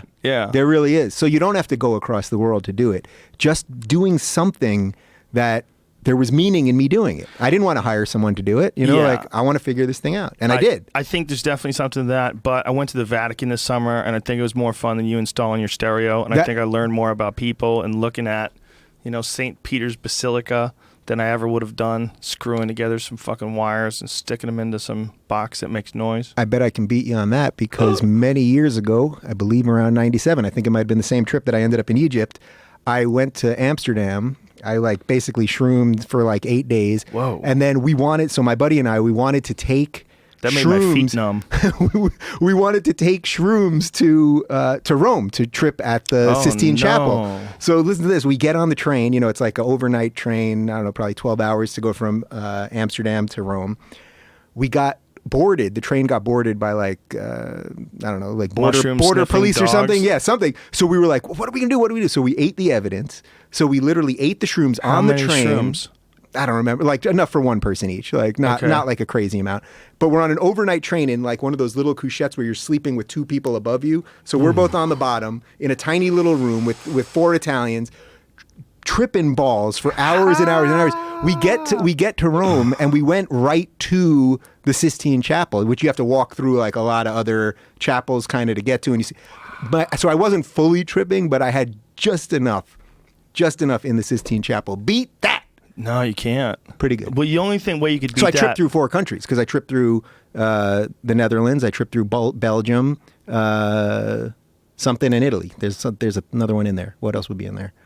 I don't know. It all sounds... Florence? Did you go to Florence? I went to Florence, but that's in Italy. Yeah, you said something else in Italy? So is that what you just said? It was Belgium, Netherlands is where I started. Or something other than Italy? Is that what you meant? I don't know what I said. I don't know what you said either. Yeah. It was a good time. That's the point. But were you visualizing? I had just, when you have just enough of the visuals, just as a little moving, just a little something. I was stone cold sober inside St. Peter's Basilica, and I freaked out.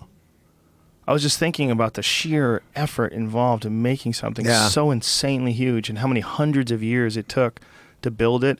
We had a great guide. He was really smart. He was a professor, and he spoke fluent English and fluent Italian, and he was a local professor who did this on the side. And when someone was really enthusiastic about the history of it, he lit up like a Christmas tree. Mm-hmm. So me and this guy had some awesome conversations. And, you know, he stuck with us for like 5 or 6 hours.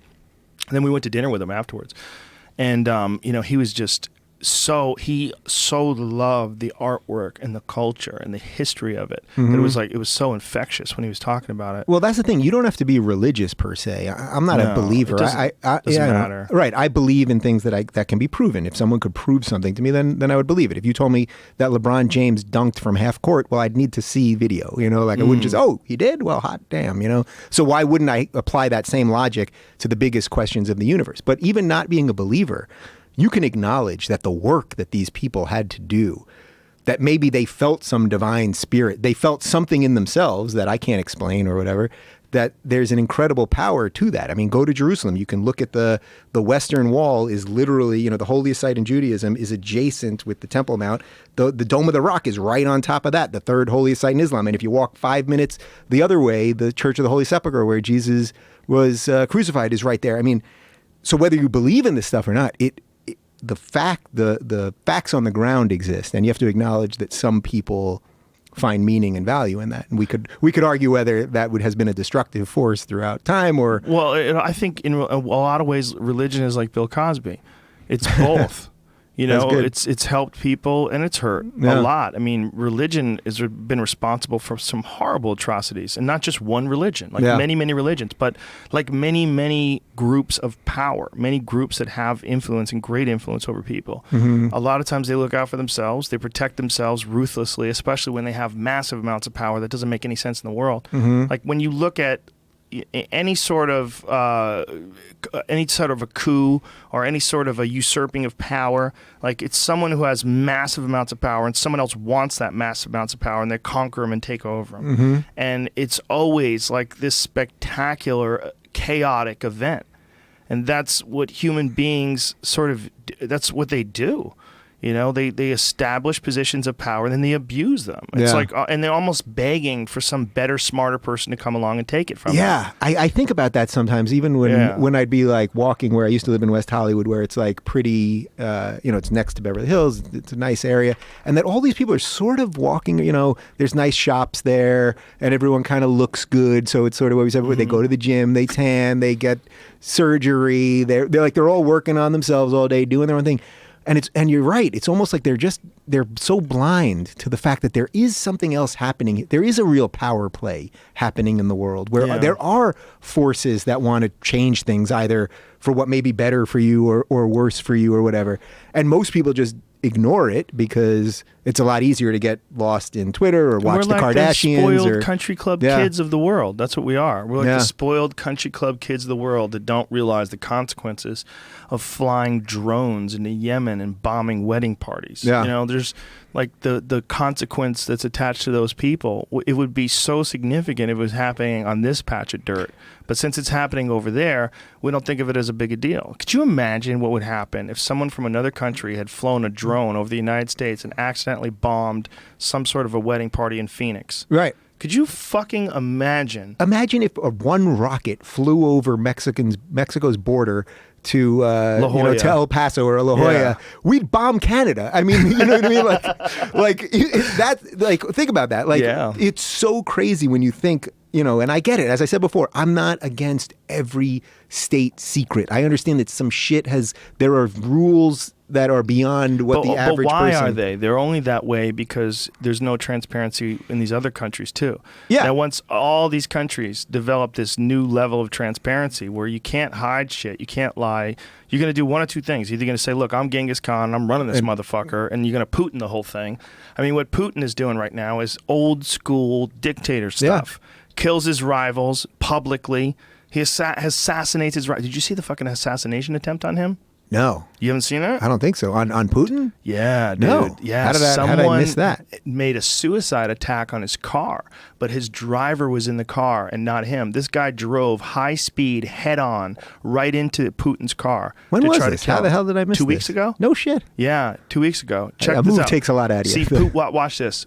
Watch this car. See the guy in the middle? He's doing that so he could hit Putin's car. Bam. That's it. He knew where the car was, and he drove in the median and then turned towards Putin's car. Yeah. Wait, can you throw that up one more time real quick now that I can see it, now that I see the front part? See, watch the median, watch the middle strip. That guy is there planning this. Then he sees the car and turns right into him. Holy shit. Holy shit is right.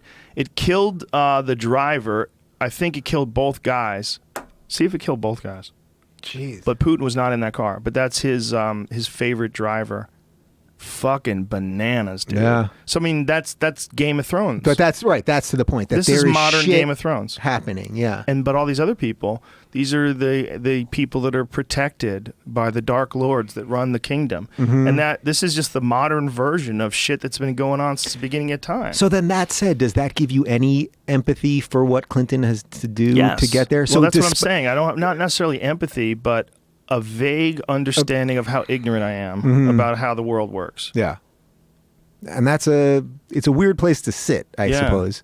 And here's the defense of Clinton, the Major Clinton, Bill, because, not a defense of whatever he may or may not have done physically to all those people that are accusing him of things, but about his, the speeches that he does and all the money that he's trying to acquire. People forget how ruthlessly prosecuted he was by Kenneth Starr while he was in office, and how crazy that all that situation was. Who was leading it? Newt Gingrich, who, as we said before, was having an affair off his wife that was dying. Yeah, and then there was that other guy, the strategist, who's the Republican strategist that was involved. Was it Ken Mellman? No, that was a George W. Bush guy. Rove? No. Yeah, Karl Rove. Yeah, Karl Rove is a part of it too, right? Wasn't he? Was he part of involved? The Clinton thing? Maybe he's not. Maybe I'm confusing, because Karl Rove is definitely a part of the Jeff Gannon story. Yeah. I don't know what that could have possibly been like for them, but I know that when Bill Clinton got out of office, apparently he was deeply in debt because of his legal fees, and the whole thing was just off the chart. That was one of the things that Hillary talked about. She had said that when he left the office, they were dead broke. Yeah. Well, he obviously found ways to capitalize on it and did it. But could you imagine being a guy who's a former president and how old was he at the time? Maybe in his late 50s? Yeah, probably. And fucking not just dead broke, but beaten down by public scandal, and you're in debt to the tune of who knows how many dollars, and you've lost all your money to legal cases because you're fighting off impeachment by all these crazy people that want to prosecute you for doing shit that pretty much every president has done since the beginning of time, whipped his dick out, and people just start sucking it because they're the fucking king, because it's crazy to be in that position in the first place. And who cares? Well, people do care because he lied. No, I'm not talking if you rape people or whatever, then that's one thing. But I'm just talking about just the general, if the president's having affairs, who gives a fuck? Is the country working? Is it this thing basically not going towards the iceberg? Then okay. But here's where it's curious. He didn't get prosecuted because he lied, because obviously Obama we now found out that he lied about the emails from the WikiLeaks. He lied to the American people. It is a small lie. It is a white lie, I guess you could say, because nobody... it might not be the worst lie. Well, Obama's wasn't under oth. Clinton's was. Exactly. That was going to get to. Yeah. But the difference being that he didn't raise his hand and put his hand on the Bible and say, "Do you solemnly swear to tell the truth?" Why I have to know you're really honest, now.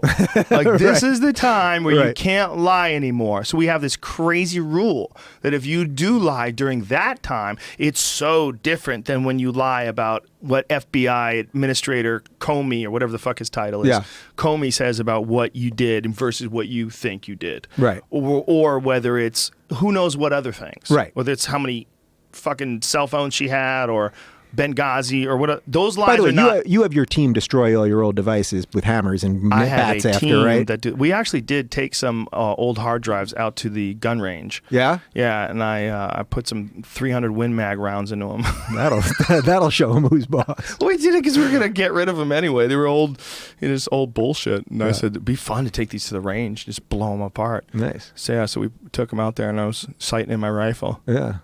Boom! You should see what it does to one. I'd like to try that. You would like to try that? Yeah, I would do that with you sometime. All right, I'll shoot some computers. Yeah, some old laptops. You know what I did today? I got off the Apple tit. I got my Apple laptop here, but I bought a Windows laptop just to see what's going on. They still make those? Yes, they do. They make a Lenovo ThinkPad.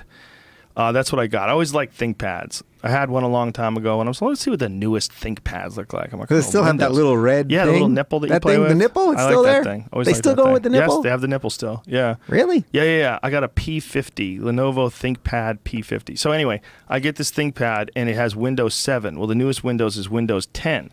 So I try upgrading to Windows 10. Oh, geez. 3.5 hours later, after 2 fucking live chats with people, they can't figure out how to get it to work. 2 different people I'm talking to with tech support. They can't figure out how to get it to work. It's still got Windows 7 on it. I spent 3.5 hours this morning. Not as therapeutic as my little Yamaha it was session. Fascinating. Huh? I didn't lose my temper because I treated it. I have a laptop. This one's getting it's got a lot of space taken up by porn and stupid shit and fucking pool videos and a bunch of dumb stuff on my phone. Yeah. And from my phone rather. And I was saying, well, I should probably get like a new laptop. Like, why don't I see what Windows 10 is like? So I figure if you buy a new laptop, well, for sure it's going to have Windows 10 on it. No, it had fucking Windows 7. Windows 7. Where's 8 and 9? I didn't know that they did anything after 95. Dude, I thought it was Windows 95, and then that was it. Well, I heard Windows 10 is good. I've heard it reviewed by tech people, so I'm hoping to see what the fuss is all about. But I've been, at least I think it might be like going to a really shitty job for a while and then coming back to your regular job and going, God, this is so much better. Isn't it funny how sometimes, like, for as connected as you may be, sometimes some technology just kind of gets past you and then you realize you just like missed something. So for the last like 5 years, I've been using Firefox, the browser. Ooh. Firefox. You're on Chrome, I guess. Right. So I'm using Firefox. Nothing would work. Like like videos would freeze, audio would freeze. I couldn't open 3 windows at once, like a whole bunch of shit. And then my director, Amira, saw me clicking Firefox and she was, she's 23 or 24 and she was laughing hysterically like, you fucking idiot. What are you doing? Why are you doing that? And then she said, you got to get on Chrome. Yeah. And I was like, no, that can't be any different than Firefox. I thought everybody was on Firefox. Like, for as much as I'm in this thing, I don't know, I got on Firefox and I just was there. Chrome is the shit. So now I'm on Chrome and guess what? You press play, you know what happens? Shit plays. Shit plays. Yeah, well, I'm a big believer in the Google. And one of the things that I've been thinking about is getting off the Apple tit and using an Android phone and a Windows laptop. So I'm going to try that over the next few months. This is the beginning of the end. No, I don't think so. I don't think being frustrated would be such a bad thing. I mean, I think at the very least I could call people and go, dude, I don't think I could send you a text anymore. Something's going on. You send me pictures, I can't find them. That's a great way to get off the grid. Yeah, Sorry. I heard when people send you pictures on those Google phones, like they go into a folder. Yeah. Like if someone sends you a picture and it's attached to your text message, the picture like automatically goes into a folder and may not even exist on the text stream. Like I don't get it. I don't know if that's the case or not. How do we even live like this? I'm going to find out. I want to see what's going on. I'm going to try that. Google has a new phone called the Google Pixel. Heard about it. And it's very highly received by tech dorks, the people that really know what the fuck they're talking about, unlike me. And they really like the camera. They really like the speed, the pure Google experience because nobody fucks with it. It comes straight from them. They don't have a third-party software built into it. So I'm going to see. We'll see what's going on. Because I think if you just stay on the Apple tit all the time, like when people send me a text message is all green, I get a little envy. Yeah. I'm like, this person's out there just rebelling. They're out there being wild and sending text messages. Just this morning, when I was iMessage. When I was dealing with the Yamaha, show you I'm not making this shit up. See, I'm just a real big fan of Google in general. See? Took a picture of a wire and it came back green. And I thought, what's this guy know that I don't know? This guy's got green. Yeah. He knows things. Or he doesn't. Or he's poor. Poor guy. Yeah. He's actually unemployed. It was very sad. It could be that he's just a crazy person. He doesn't trust Apple. But there is something fucking weird about those blue things. Mm-hmm. Like, and then if someone's got another kind of phone, then it's green. It's like, oh, they're an outsider. Yeah. It's green. They don't even send you a blue one. Like, why do you have different fucking colors for different people that have different phones? I don't like where that's going. Well, the other thing is, feel. It's that 1984 commercial that Apple did in 1984 where they were fighting Windows at the time. They were fighting Microsoft. But the idea that the bigger Apple gets and the more we just instinctively go to it. And by the way, I say this with all due irony because I got the iPhone 7 the day it came out. Yeah, and I got one right here, dude. It's awesome. I'm a fan. But, the more that we all do that, you actually incentivize them to not innovate. Yeah. Because they know that because this phone really, the reality is this phone that we both have right now, it barely is different than the 6, right? How are you dare finding you? But who are you? Yeah, I'm getting edgy now. We've been talking for a while. It's a little better. A little better, but a little better. And but maybe a little worse. I like the there's some physical annoying button, shit. and I do miss the headphone jack. Yeah. Guess what? Sometimes I want to have a headphone plugged in where I'm in my car so I can talk to someone with a thing dangling from my ear because it's way easier to hear them than it is through speakerphone. Or what if you want to charge your phone and use headphones listen to it at the same whatever. time? Yeah, I don't agree with what they're doing, and I don't agree with what they're doing with laptops either, where they're getting rid of USB and now they have some new type of USB. Like, come on, man, this isn't any better. But the thing is, that goes to my point. If they know that you're going to buy this shit no matter what, and they knew the day they put this out, they're going to make X amount of hundreds of millions of dollars, if not more. Right. So the more that we instinctively just go to them, the actual less they have, there's less incentive for them to give us good, innovative shit.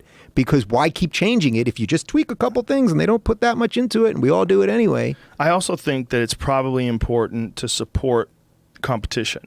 Yeah. And like when I think once they reach a point where the tech people are saying this is the best phone, like a lot of the Google, the people that have reviewed the Google Pixel, they're saying I have ditched my iPhone for this. This is the best phone in the market. Finally, for the first time, an Android phone. I don't know if they're rooting for Android, and so they may have a biased opinion. I might try it. I'm like, these guys are out of their fucking mind. Right. But we're going to find out. I'm going to find out about Windows 10, and I'm going to find out about Android. I'm going to give them both a shot. I've decided that recently. I was like, this is just too instinctive a move for me to just go to Apple. Uh-huh. Like, I remember when I was on news radio. It's when Apple wasn't really even that good. It was before OS X rather, which was the big operating system change where it went to a Unix-based system opposed to the way it was before. It was like it would freeze up before, it had no memory protection, you couldn't really multitask correctly. It didn't have what they call preemptive multitasking. So like the tech people didn't appreciate the Mac platform until OS X. And then OS X had this really like responsive user interface. It was very cool, little animation things would happen when you click on things. And I saw that and I went, whoa, okay, I'm going to try it. I'm going to try it. So that's when I jumped back over from Windows to Mac again. And there's so many people that get in these clans. It's like you were talking about with Republicans versus Democrats. There's a lot of clans. Like when I was on the set of News Radio, one of the guys, this is back when Mac sucked, one of the guys was like, do you hear our sales are up? Our sales are up. And he's talking about like Macs. I go, our sales? He's like, sales of Mac. Because, he knew he was a Mac. He'd wear Apple T-shirts and shit. He was such a dork. I didn't know Bill Gates was their, Steve Jobs was the key grip on News Radio. Well, he was, he's a creative guy, behind the scenes guy. But he was like so excited about Apple sales being up. And I'm like, dude, this is weird. You're getting weird with me. Yeah. We've got new MacBooks are coming out. Okay, don't you have a computer? Like, what the fuck are we doing, man? What are we doing? We become slaves to these machines. Yeah, but then it was like Apple was the underdog. Yeah. It's a different experience. Well, that's what I mean. That 1984 commercial, their whole point was you all bow down to Microsoft. And we are the upstarts. We're the people that are going to break the system, break the matrix. Think different. Think different. And now it's like, think the same. And not only is it think the same, and if you don't think the same, there's something wrong with you. You got a green text, what the hell's wrong with you? Yeah. But, Apple, for all the cries of everybody with Trump and the taxes, because everything these days is somehow linked back together, Apple pays virtually no corporate taxes. Exactly. And what's his name? The head guy now, Tim Cook, basically was like, yeah, when they rewrite fairer tax laws, we'll bring our money back here. Now, for some reason, nobody's upset by that. We don't see people throwing iPhones out the window. Well, the problem is they have a responsibility as a gigantic corporation to the people that hold their stock. Sure. Like there's a weird thing that happens with corporations and they're public and people own stock in it. Like you have a direct obligation, your stockholders, to make a profit. So doesn't that prove Trump's point though? So it does. It proves his point because it's like, all right, I'm doing what's legal, right? Like at the end of the year, when you go to pay your taxes, I'm pretty sure you tell your accountant the same thing that every sensible person does, which is do whatever is legal, and I want to pay the least amount of taxes. That's all everybody does. Yeah, that's why tax shelters exist. Right? Yeah. So So again, he hasn't released his taxes, so that's shitty. And And by the way, he's lying when he says the thing about auditing. Yeah. His whole thing is, well, I'm under audit, so I'm not going to do it. But then the next sentence at the last debate, he was like, you know what? I'm under audit, but I won't do it. But if Hillary releases her emails, I'll release my taxes. And it's like, oh, well, which is it? Well, I think it was the Goldman Sachs speeches, wasn't it? No, he said emails. He said emails. So he's lying. It's just a way of lying. I'm under audit, which there's no technical reason that you couldn't. But then he says, but if she does hers, that thing, I'll do it. Well, there's no technical reason, but that's his argument. It's like while they're auditing him, he's not going to do it because he doesn't have to. Right. Which does make sense. Like if they are auditing him, yeah. like why he wouldn't want to like open it up to public discourse. Right. So that in itself may be legit. But the idea but if she releases her emails, I'll forget that whole thing with the audit and I'll go ahead and do it. Don't you think though that would, if he did release his taxes while they were auditing him, it could possibly affect, for sure, because it would affect public opinion. Right. And we know for a fact that public opinion has had a big impact on things that may, if people didn't get outraged about it, maybe the president or whoever's in charge wouldn't move in a certain direction. Right. Right. Well, that's the point is that if you want this, if you feel that this stuff is broken, that the tax system is broken and all these guys that can hide money in, offshore accounts, if you think all that's broken,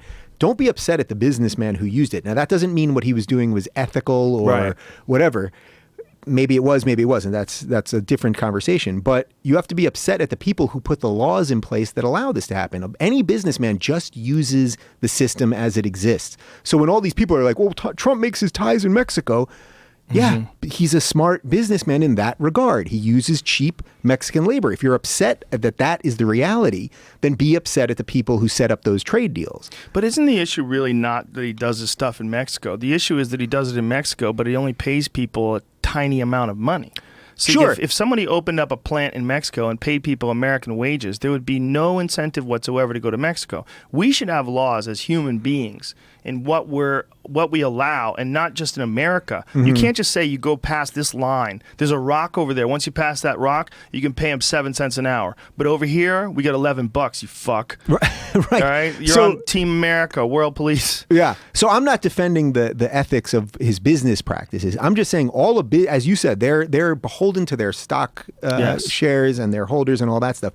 So I'm just saying if he didn't do anything illegal, then he just played the system. So you should be angry at the system, and you can say he's immoral or took advantage in a way that a less unscrupulous business person may not have, and maybe that's the type of person you would want to work with and not a Donald Trump. Right. But that's why this is really complex, and instead people look at the ties in Mexico and they go, see, he's a hypocrite. And it's like, well, that's not quite the truth. Well, he is a hypocrite. He's a hypocrite for many other reasons. He's a hypocrite. I mean, he's talking about if corporations go over to Mexico, we'll fine them to the tune of 35%. Yeah. Okay, but you're already there. No, but if you're running for president and you're making your ties over there, you should stop.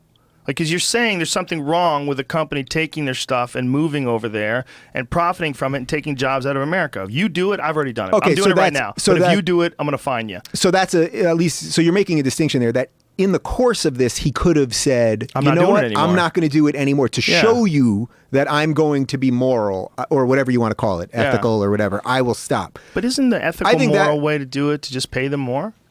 Yeah, of course. But that's unfortunately, we live in a reality that, That's what a law someone should pass. That as human beings that live in the United States and the world, the United States of America, one of the most fortunate countries, if not the most fortunate in the world, we will respect our American privilege and, not be willing to subjugate people that live in impoverished countries to like taking advantage. Don't take advantage of their unfortunate circumstances. Yeah. Like if you're living in a very poor third world country and a Nike factory opens up or whatever, you can't, as a person who is aware that they have the best like location roll of the dice that's available today. You're living in America, you're born here. Like the fact that you're going to like make someone in some other country work for essentially with slave labor. Like the phone you buy, this fucking iPhone that I have in my hand, is made in a factory where they have nets around the factory because so many people have tried to kill themselves that they made it where they catch you in a fucking net when you jump off the roof because they were cleaning up bodies off the ground. And when people defend it, they defend it in the most bizarre way.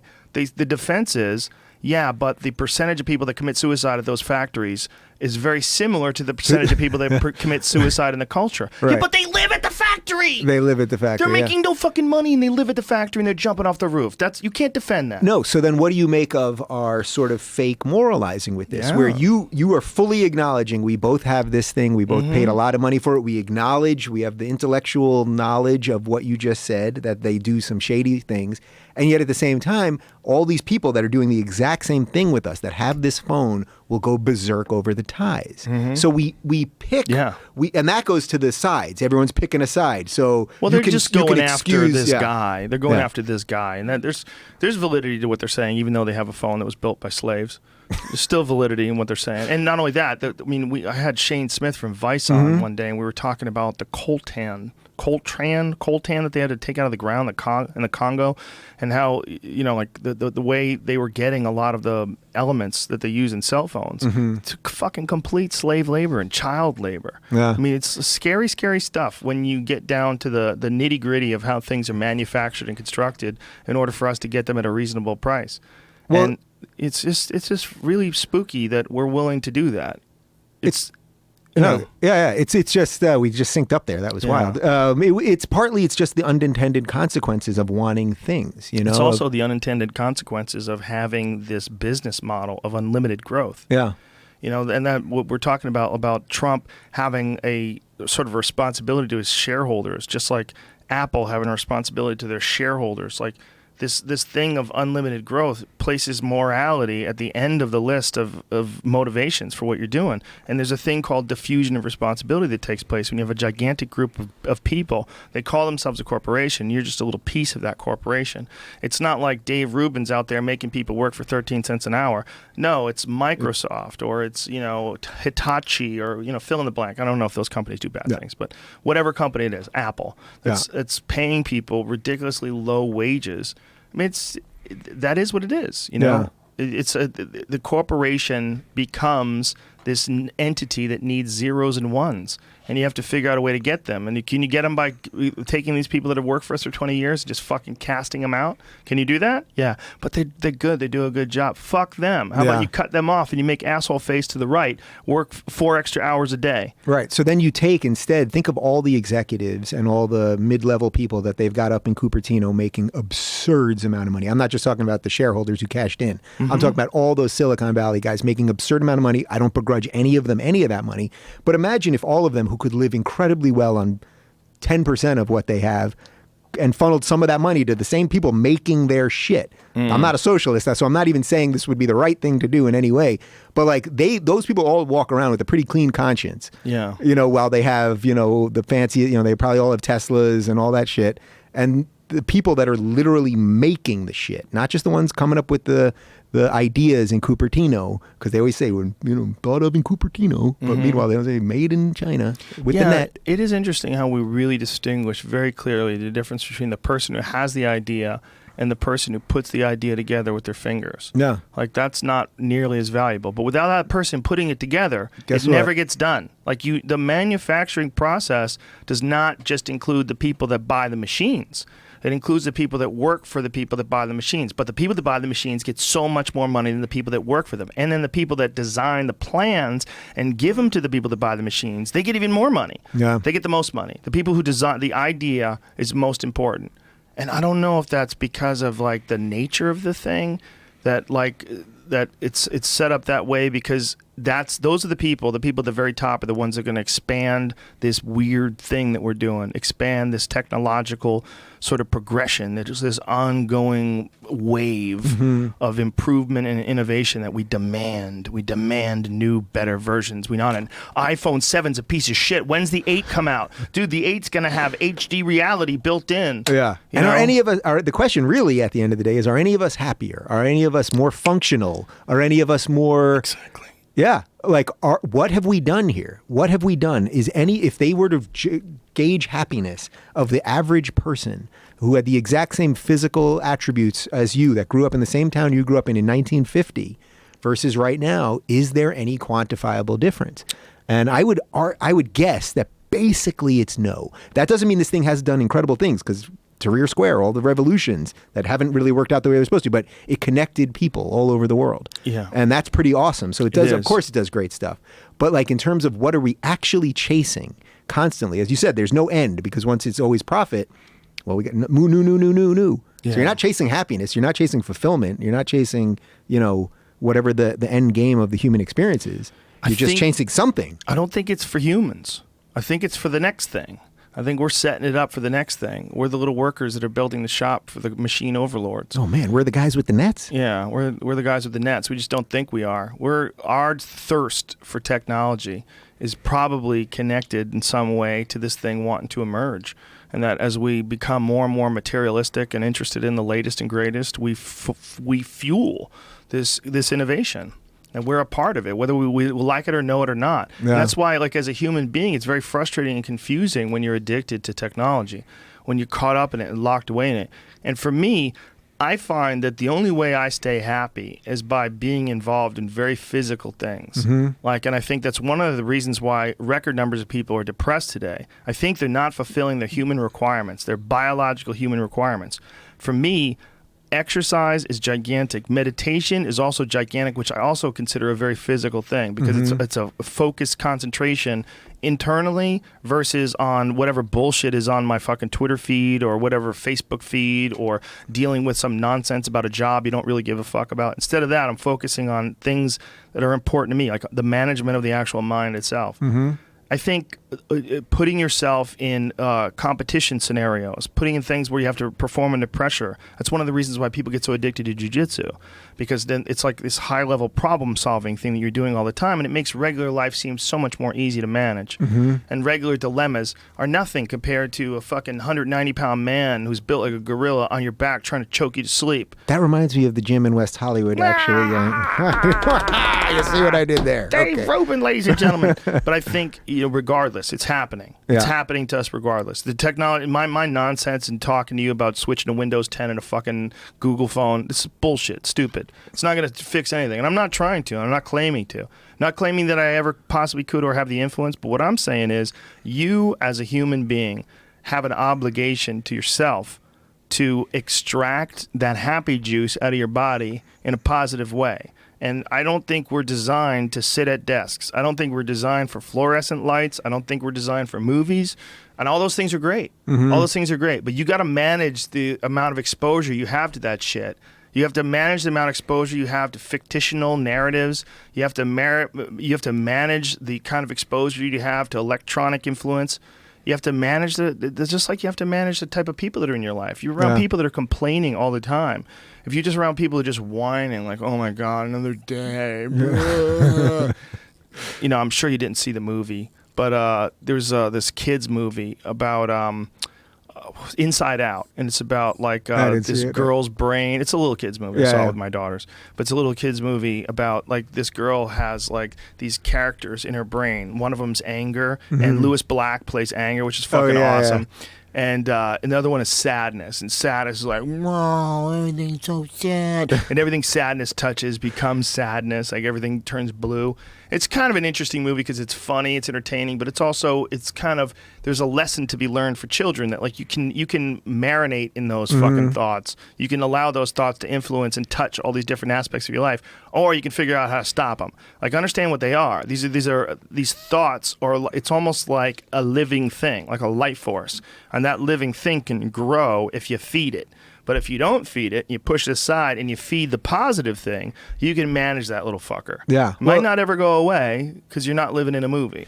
But you could definitely manage it way better than you're doing if you don't take conscious decisions of what kind of energy you let into your life. Yeah. Well, we all know people that are addicted to their own pain or their own drama or their own story. And no matter what you do, you love can't. It. And they love it. They love it. We all have relatives like this or friends, and it's like, you got to do the work. It is work. Life is work. It is endless. It's endless till it's over, and then you may regret not doing some of the work. It's also, it's not like there's no options. There are options to thought patterns. Mm-hmm. And if you just allow these like deeply ingrained paths to exist in your mind, where you immediately fall into complaining and the woe is me, it never works out for me.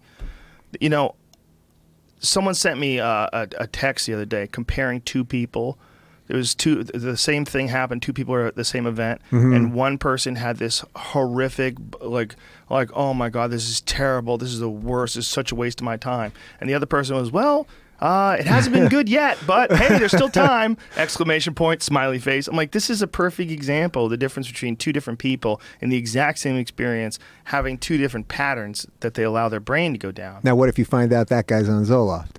Does that change it issue. for you? That's an issue, right? And that's what a lot of people do instead of, well, and again, this is not to disparage people who have legitimate mental imbalances where they need medication. I have a bunch of friends that have had that. But the question with that is, like, is that nature or nurture? Like, what is causing these negative thoughts in your mind? Is it a biological issue that you have because part of you is not working correctly, which is entirely possible? Or is it you've embraced these negative thoughts and this negative program by your family or by people that you hang around with or bad influences, and you've embraced it to the point where you're unable to take these positive thought patterns? You know, you almost like have to go to a retreat. They almost have to like kidnap you and put you on some island somewhere where somebody talks to you and goes, hey man, this is life. Right now is life. You don't have to get back to that email. I know you think you do. You know, you don't have to get back to those people that are negative that are in your life. You don't have to. Like, this is life. This right here. Breathe in, breathe out. You're alive. You're also alive in maybe the greatest fucking time the world has ever known. Right. I mean, come on, man. It's never been easier to get food. It's never been safer to walk the streets. There's never been more cool people to communicate with. This is the best fucking time ever. Like, don't go, woe is me, because some girl doesn't want to suck your dick anymore. Can you just fucking stop and relax for a moment? If you were a 90-year-old man living in Ecuador, you know, that his whole life he'd been forced to be a farmer, working for pennies and eating fucking raw potatoes and shit, and someone gave you the opportunity to come here and be you now, how goddamn happy would you be? You'd be so happy. Well, that is you. That's you right now. You won the lottery, bitch. Yeah, okay, get to and it. You're still complaining, and 99.9% of the people listening have won the lottery in comparison to all the other people that they're going to come in contact with. So or a lot of the other people. In an interesting way, you're almost making a case, though, for people that the key to happiness in the midst of this technological monstrosity that we're part of, that the key really is to disconnect yourself from it. And that comes with certain costs too. I don't think to disconnect. I think to have discipline. I think for me, at least, my best happiness comes from when I have discipline in avoiding the technology or limiting my access to the technology and consciously choosing to do other things. You know, get involved in other hobbies, get involved in, like whether it's yoga or archery or, go run marathons or go, get involved in, to go enter a jiu-jitsu tournament, go climb a mountain. There's things that people do that are hard to do, and you don't just do it to get to the top of the mountain, I think, or to, cross that line that you decided you're going to run to. You do it because your body requires it. Your brain may require it. Like you as a being, as an entity, problem solving and puzzle solving is a part of who you are. Overcoming adversity is a muscle that's got to be exercised. Because if it's not, then once the shit hits the fan, you fucking fall apart. And we all know people like that. That just when one bad thing goes on in their life, they become blabbering fucking idiots. That's why you got to just push. You have no choice in a way. I guess once you see that, which seems fairly obvious to someone if you're awake enough, once you see it, you got to just push and push and push. And you will fail, as I've said several times. Like, you're going to fail at it. And I fail at it all the time, where suddenly 3 hours went by and I go, shit, I just stared at Twitter for 3 hours. Right. You definitely could do that. Literally just taking my dog for a walk. Sometimes that would just reset it. And then I feel better after that. You know? And if you don't do that, it's taking that step. Get yourself to take that step, and just once you're doing something, it's usually pretty easy to do it. Like once you're working out, it's pretty easy to be there. Once you start, like, oh, this is what I'm doing now, and I actually start enjoying it. It's making yourself take that step. Like there's a lot of times before yoga class where I'm like, I could just stay here and watch TV and fucking put my feet up and do nothing, man. I'm feeling kind of sore. Maybe I should relax. Like your brain starts playing all these fucking mind games with you, but when you do go to yoga class and you take that class and 90 minutes later you've lost fucking 8 pounds of sweat and you've been freaking out and almost blacking out, when you get out of there you feel better. You feel way better. And it gives you also, I think, momentum and motivation to continue with the rest of your life. To keep pushing forward. What do you think about the fact that you are your own boss also? Because you pretty much, I know you have outside gigs too, but for the most part, probably 90% of what you do, I would guess, is you are in charge of the ultimate decisions, if not 100%, maybe. It's not the UFC. The UFC is my one job that I have, but right. And it's a job, but it's the greatest job I've ever had. It's what you want to do. It's a super pleasure. Yeah. And it's also it's an honor, and it's also there's a massive obligation to respect and represent the people that are competing in what I think is one of the most difficult physical endeavors in all of sports, if not the most. Yeah. I think it's incredibly difficult to do, and I feel like I'm in a very privileged position to represent those people. Mm-hmm. But yeah, I like it that I don't need it. Yeah. I love that. I like not having a boss, man, even though my boss is amazing. Yeah. That job is the greatest job of all time. I like doing things when I want to do them too. But it's not like I'm lazy. So I push myself to do a lot of shit. And I have goals and I accomplish them or I attempt to, and I have, commitments as far as like writing and performing and producing things. But, yeah, being your own boss, man, if you could pull it off is like the greatest thing ever. Yeah. Because it's not work anymore.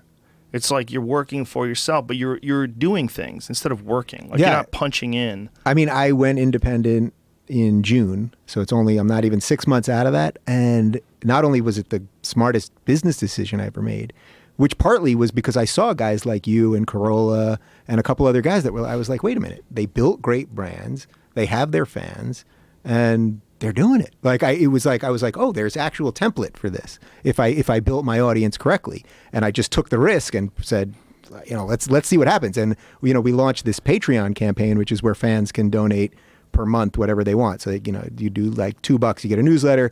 We have people that donate $250, and I Skype with them every month, and like a whole bunch of different things. I didn't know when I woke up the next morning after we launched it, it might have been over. My career literally might have been over, like just like that, because I quit my job. I had no, I had no job. My producer had no job. My director had no job. No insurance. No nothing. And I woke up, and our fans showed up, and they took care of us. And because of that, now in the 6 months since then, now I bought this house. I'm building the studio, and we're figuring out all other ways to make deals and all that kind of stuff. And it's but I still wake up sometimes. This is my point was I still wake up sometimes and I'm like, wait a minute, do I have to answer to somebody? Like I have a feeling. Right. It's just a feeling, like, wow, I can't believe this. I make the decision here. Well, kind of a way like that hunger, that fear, that to take that chance and to do things. That's like one of the best things you could ever have in life. Because it's the motivator. If you're not like a woe is me, I'm always going to be a loser. If you're a person who really tries to do something, risk taking is so goddamn critical because it forces you to action. Yeah. And it forces you to be inspired and to get fired up, and that's when things really take place. Yeah, it really is. That's one of the things that Scott Adams has said sort of about the election is that there's such chaos now, but whatever happens after, out of chaos, something new will happen. May not be good immediately, may not be bad immediately. We don't know what that will be, but the chaos, the chance, the risk will now allow for something else to happen. So all these people who, all these pundits who got everything wrong for the last year and, it's going to be Rubio, it's going to be Cruz, blah, blah, blah. Yeah. It's like they'll now tell you everything else that's going to happen for the next year and they're going to get all that wrong. But out of chaos, something happens. And that's what I realized. I had a path. I had a salary and I was doing fine and I liked working at Aura and Larry King's been great to me and it was all good.